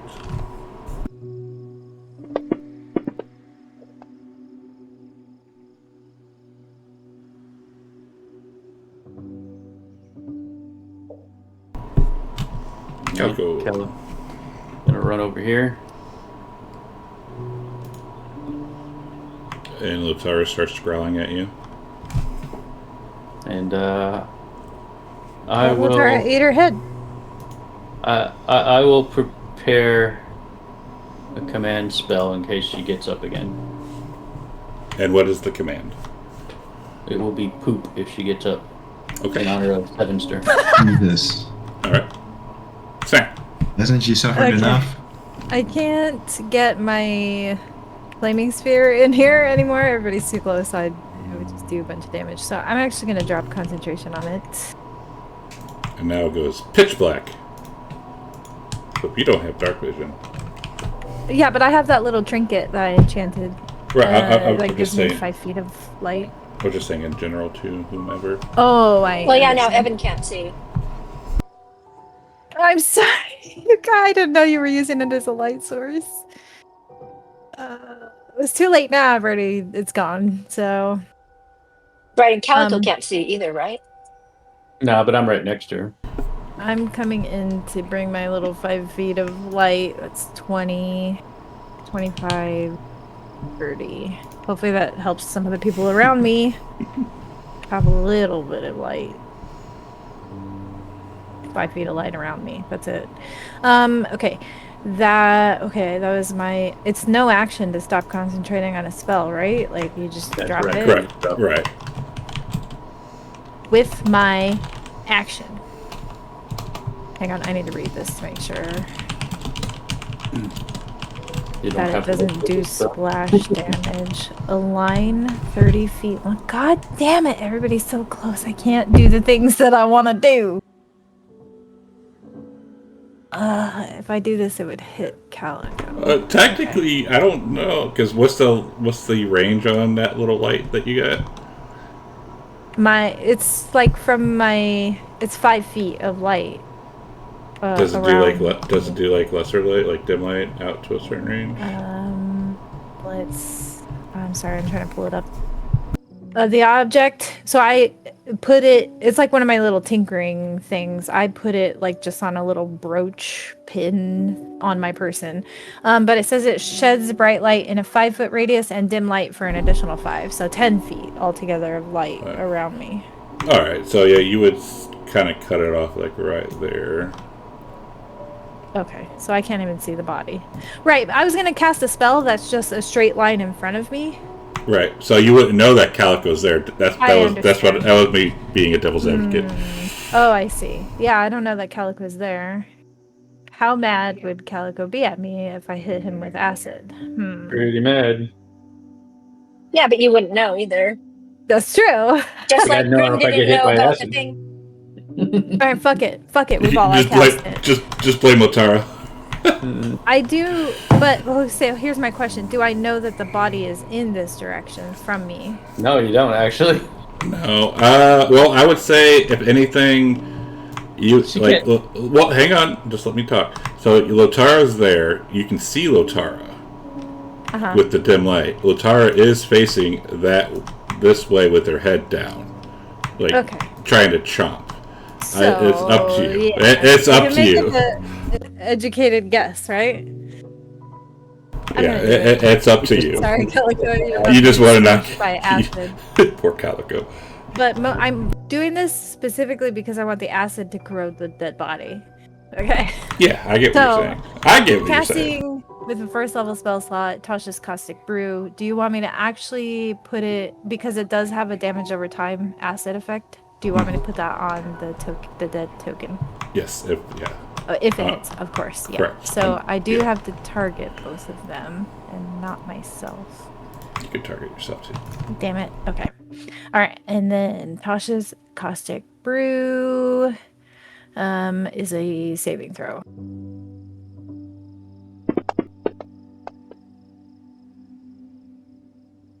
Okay. And then there's the effect. The So Red Leader's on- like prone and then does a nat 20. And is there any? There's no damage at the start? there's no initial damage. They're just covered in acid. So when their turn comes up, they can either they can take an action and wipe the acid off to not take the damage. But for as long as the acid is still in contact with them, they take 2d4 acid damage at the start of their turns. Nice. My apologies. Okay, that's the end of my turn. All right. So at the starts of you. So she opens her eyes and, I guess kind of facing down Lotara. Well, Hey, no, because you can't see her. Hang on, let me get what I'm getting through. Because you can't even see her. I'm right next to her. All right, let me get through with what I'm saying. She says that. Now, Calico, go ahead and do your command. Alright. As she stands up. She saves anyways. But she doesn't move. Scath. Did Grim have a turn? Grim. I just keep skipping it for some reason. Grim. Oh, and that creature should have taken the 2d4 damage, right? Yeah. Yeah, just their turn didn't show up in the combat tracker. It was on Grim's turn. 3. Okay, go ahead, Grim. Okay. Can Grim can see this creature, yes? Does Grim have dark vision? Yes. Okay. Then Grim can see it. Just making sure with all the trees. So she's going to move there. And I'm sorry, it did stand up, right? Yes. Let's do it.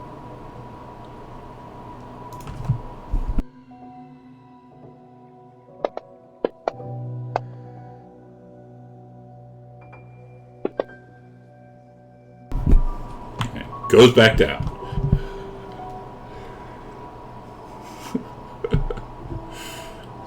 Calico yells out, "Tie it up for God's sakes!" And Grim, you can see that half of its head, half of its neck, has been severed. Evan, cut the rest of it off. We'll go over there and get a little closer with Aerodex to dry and chop at this. Who the fuck is Boba? Boba, you mean those little bubbles that in the I know bottom what of the that tea? is. Oh, I forget. You guys can't understand what this person is So saying. does in he Draconic. succeed As with 21 points Evan- of damage to as chop as oh my Lanta, as Evan hits her and lops off the head, and Lotara eats it, and we are out of combat. Who the fuck is Boba? Yes, hang on. And then That's why Grim would we've say, heard the name Boba before. does anybody understand what she said?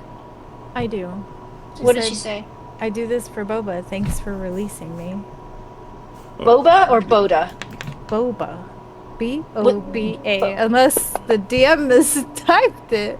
And that is the acid Well, damage I know that calculator take. Boda, Evan would go, Boda's the leader of the Jotun. Unless it's Boba, in which case, could be a bounty hunter. Could be a bounty hunter. hold The on. last name is Fett. I think it was a special letter B. Like it was one of those BD letters. Boda. I'm just telling you how Like a runic letter. the Draconic text translation read. Sounds like a tea shop I came past. So I don't think it was Engorgio typing it wrong. I think it was those runic letters.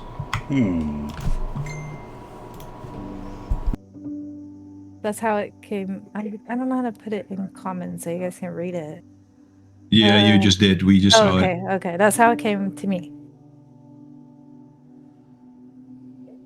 Yeah, Evan, with his best Obi-Wan look, would say, well, unless it's Boba and his last name is Fett, and that would be a bounty hunter. Where's the severed head? In Lotara's stomach. In I Lotara's wanted the body. tusks. I wanted to cut the tusks out. It'll probably come out eventually. do you say something to Lotara, Snack? No. Let's say- I'm just sad that I didn't get the tusks. Are we out of combat? Yeah. No, I'm busily wiping the acid off myself. Oh yeah, sorry. I come up to Calico with like a little scrap of fabric and help wash him off as well. Sorry about that, friend. I didn't see you. Careful where you aim that thing. I don't need these golden showers. It wasn't gold. It's like green acid, Ah, it's even worse. like the color of bile, I imagine. Grim is going to, I know people have already investigated it, but she's going to look at the body. Did she find anything? You can roll an investigation. I'm gonna cast light so we can see again. I have exactly one spell slot left. She doesn't have great things. She finds nothing. Okay.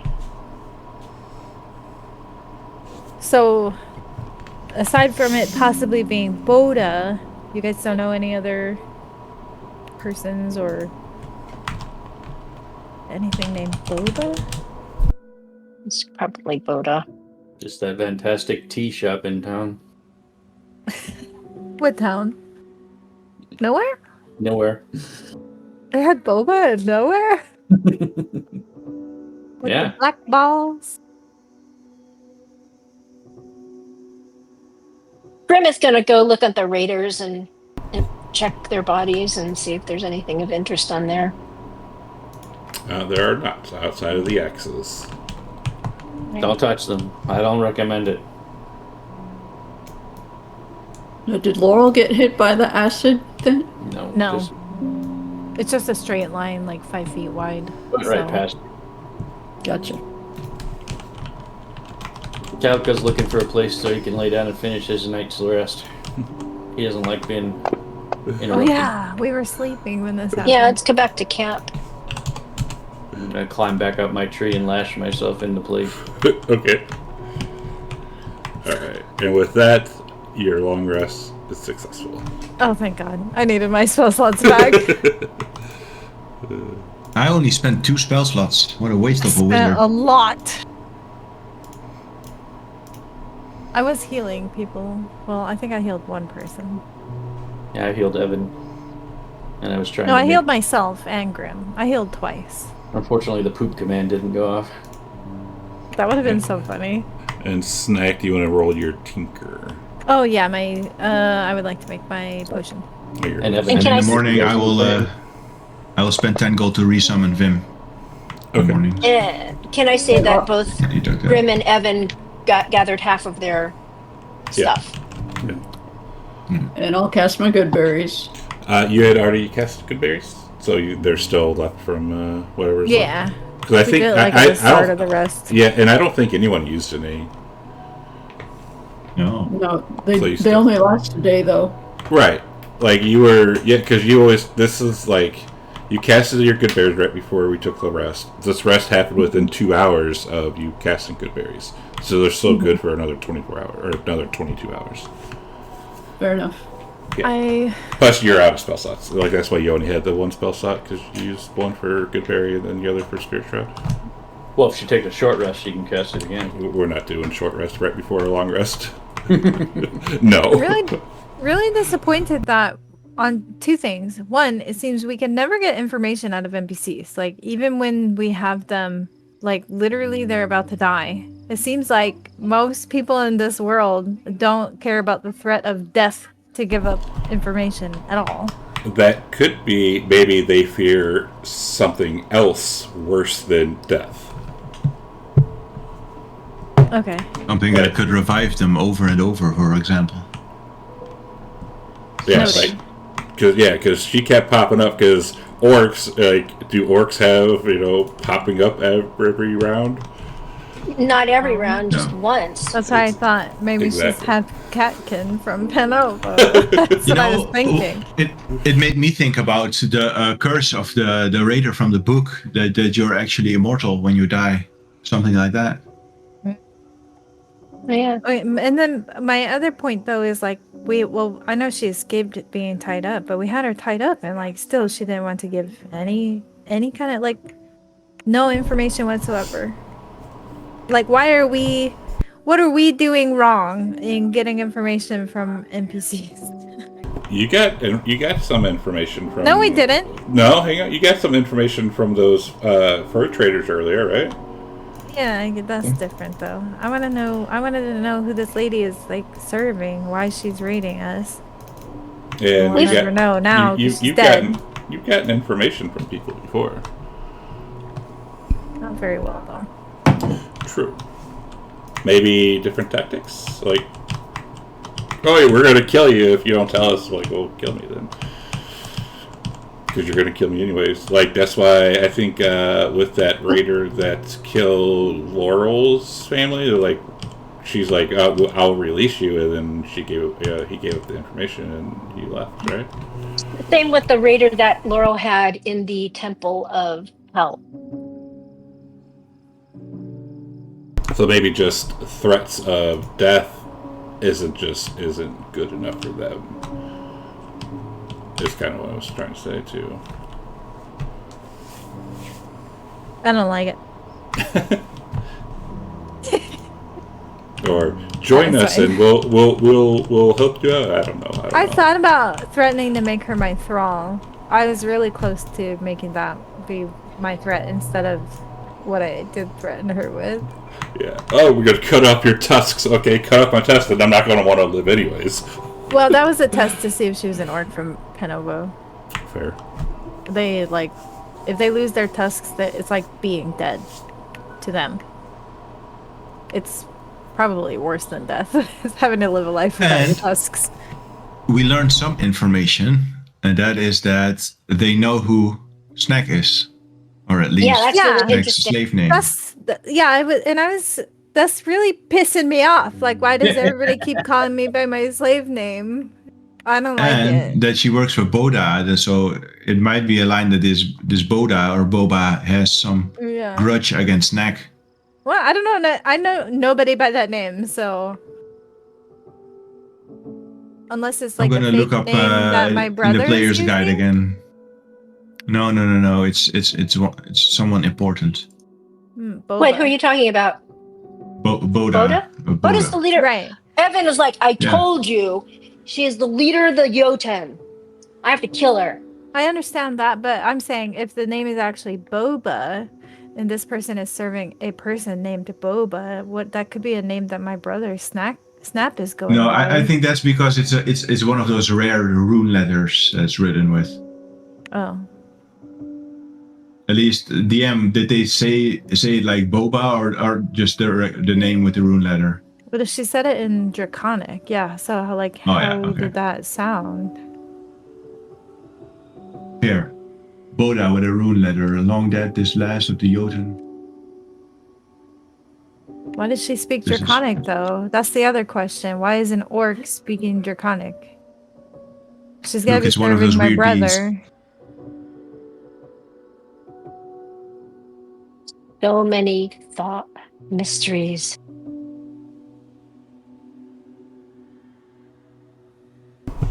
Well, I say we continue on. Want answers. Why is all these people speak Draconic, man? I don't like it. Maybe you're not the only one who speaks Draconic in the party, too. Who knows? Somebody in the party speaks Draconic? I can neither confirm nor deny that. Sus. You sussy motherfuckers. Wait, who speaks Draconic?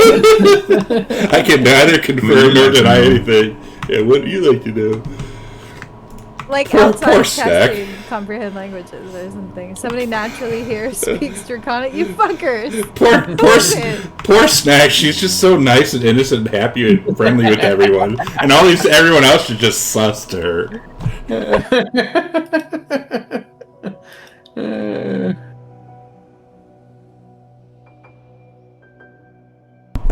Poor Snack. I'm gonna start telling jokes in Draconic, and the first person to fucking laugh, I'm gonna suss you out.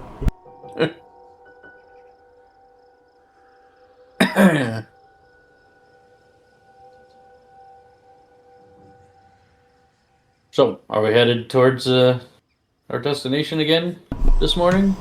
Yeah, we can start that next week. Alright.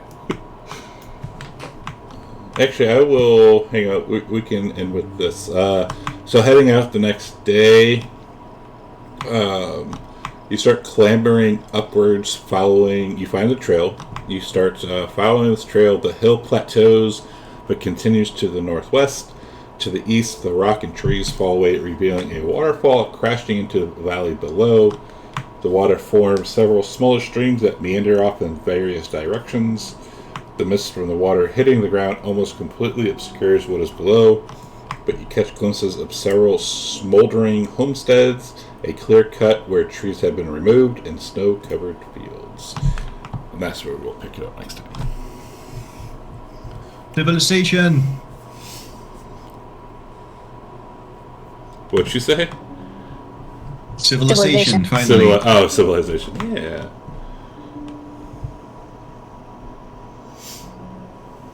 But okay. Nice. That's where we'll stop.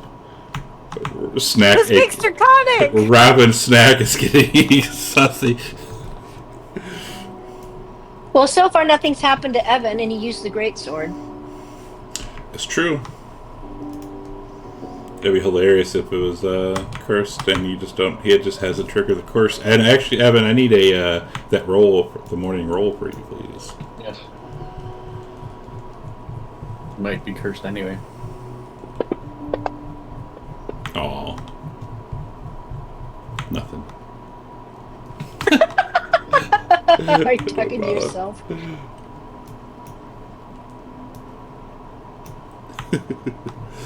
Now I want to read the paper joke. What do you call a fake noodle and impasta? Want to hear a joke about paper? Never mind. Just Robin. Are you talking to yourself? Snack says something. Nola says, I assume that means no. Snack says something else. She's gonna only communicate in Draconic from here on out. That's someone. Until someone gives it up that they can speak Draconic too. Also, And then how she's going would to interrogate them. It has to be Navala because everybody else is from Grimnir. Why would they speak Draconic? So, by process of elimination. Well, there are Good Dragonborn luck in getting here. Navala to admit anything. There are Grimnir, or Draconic on Yeah, but the dragons. likelihood that any of these people have been around a dragon long enough to learn Draconic, the language, Probably is Evan. slim to none. There are So I mean, there are it has to be Dragonborns here. Navala. Snake's eyes narrow at Navala. Sussy McSuss. Navala is sussy once again. She was like, see, Navala was like redeeming herself, and now she's just sus again. Sus. That's okay. You just told your deepest, darkest secrets to the only other character who can speak Draconic. Yeah. Dun dun dun. Navala won't use them against you. No, definitely not. Yeah, that was said in confidence. I trusted you. I thought we were friends. I've done nothing but defend you, take care of you. You know what you could do? You know, Snack, you know what you could do? Is take away her little alteration to her, whatever that you did to her. Oh, that's true. You could always do that. I'm gonna walk past Navala in Draconic. Oh my gosh, I have a good one. I'm gonna type it out. And I hid chat from the stream just so no one else can see it.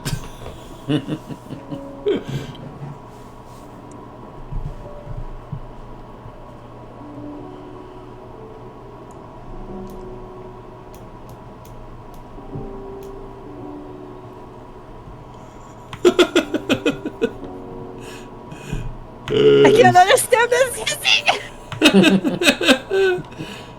I can't understand this hissing. Poor Snack.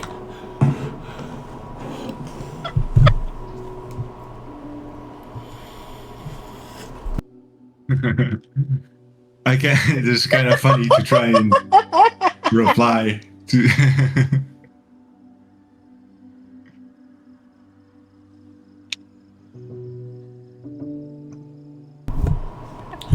This Snack. I have to go. You know, whoa. Does that get a response? Sus. Ooh. Does that actually get a response from Navala?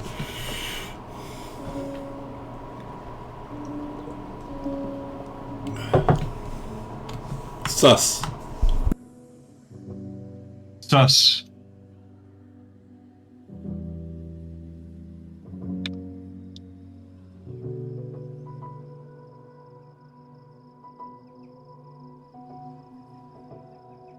Alright. Yeah, we will call it here. Alright, see you guys next week. Alright, stream. Alright, stream. Thanks for hanging out. We're done. That was kind of fun. We'll be back next week. It's Mother's Day, and it'll be fun. I'm good if everyone else is good. Because the next week we will probably be off, so the following week. So yeah, we're good. If the two mums in here are good, then we are good. Mm-hmm.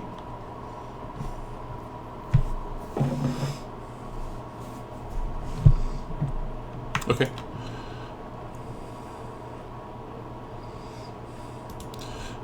But it's Mother's Day. You should be allowed to play and do whatever you want.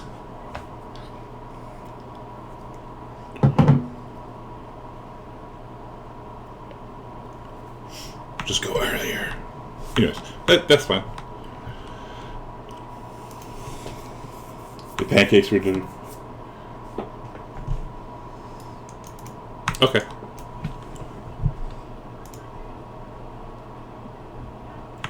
I mean, my mom lives 10 minutes away.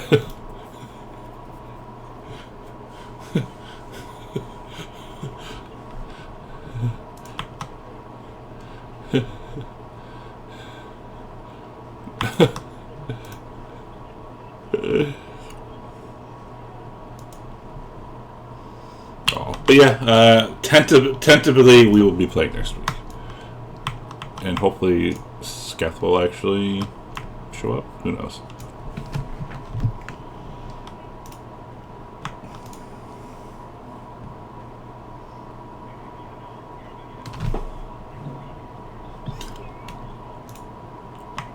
There isn't gorge lore there. Yes.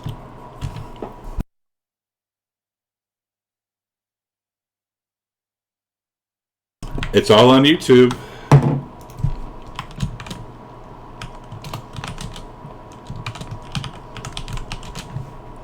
Oh, my commands don't work no more.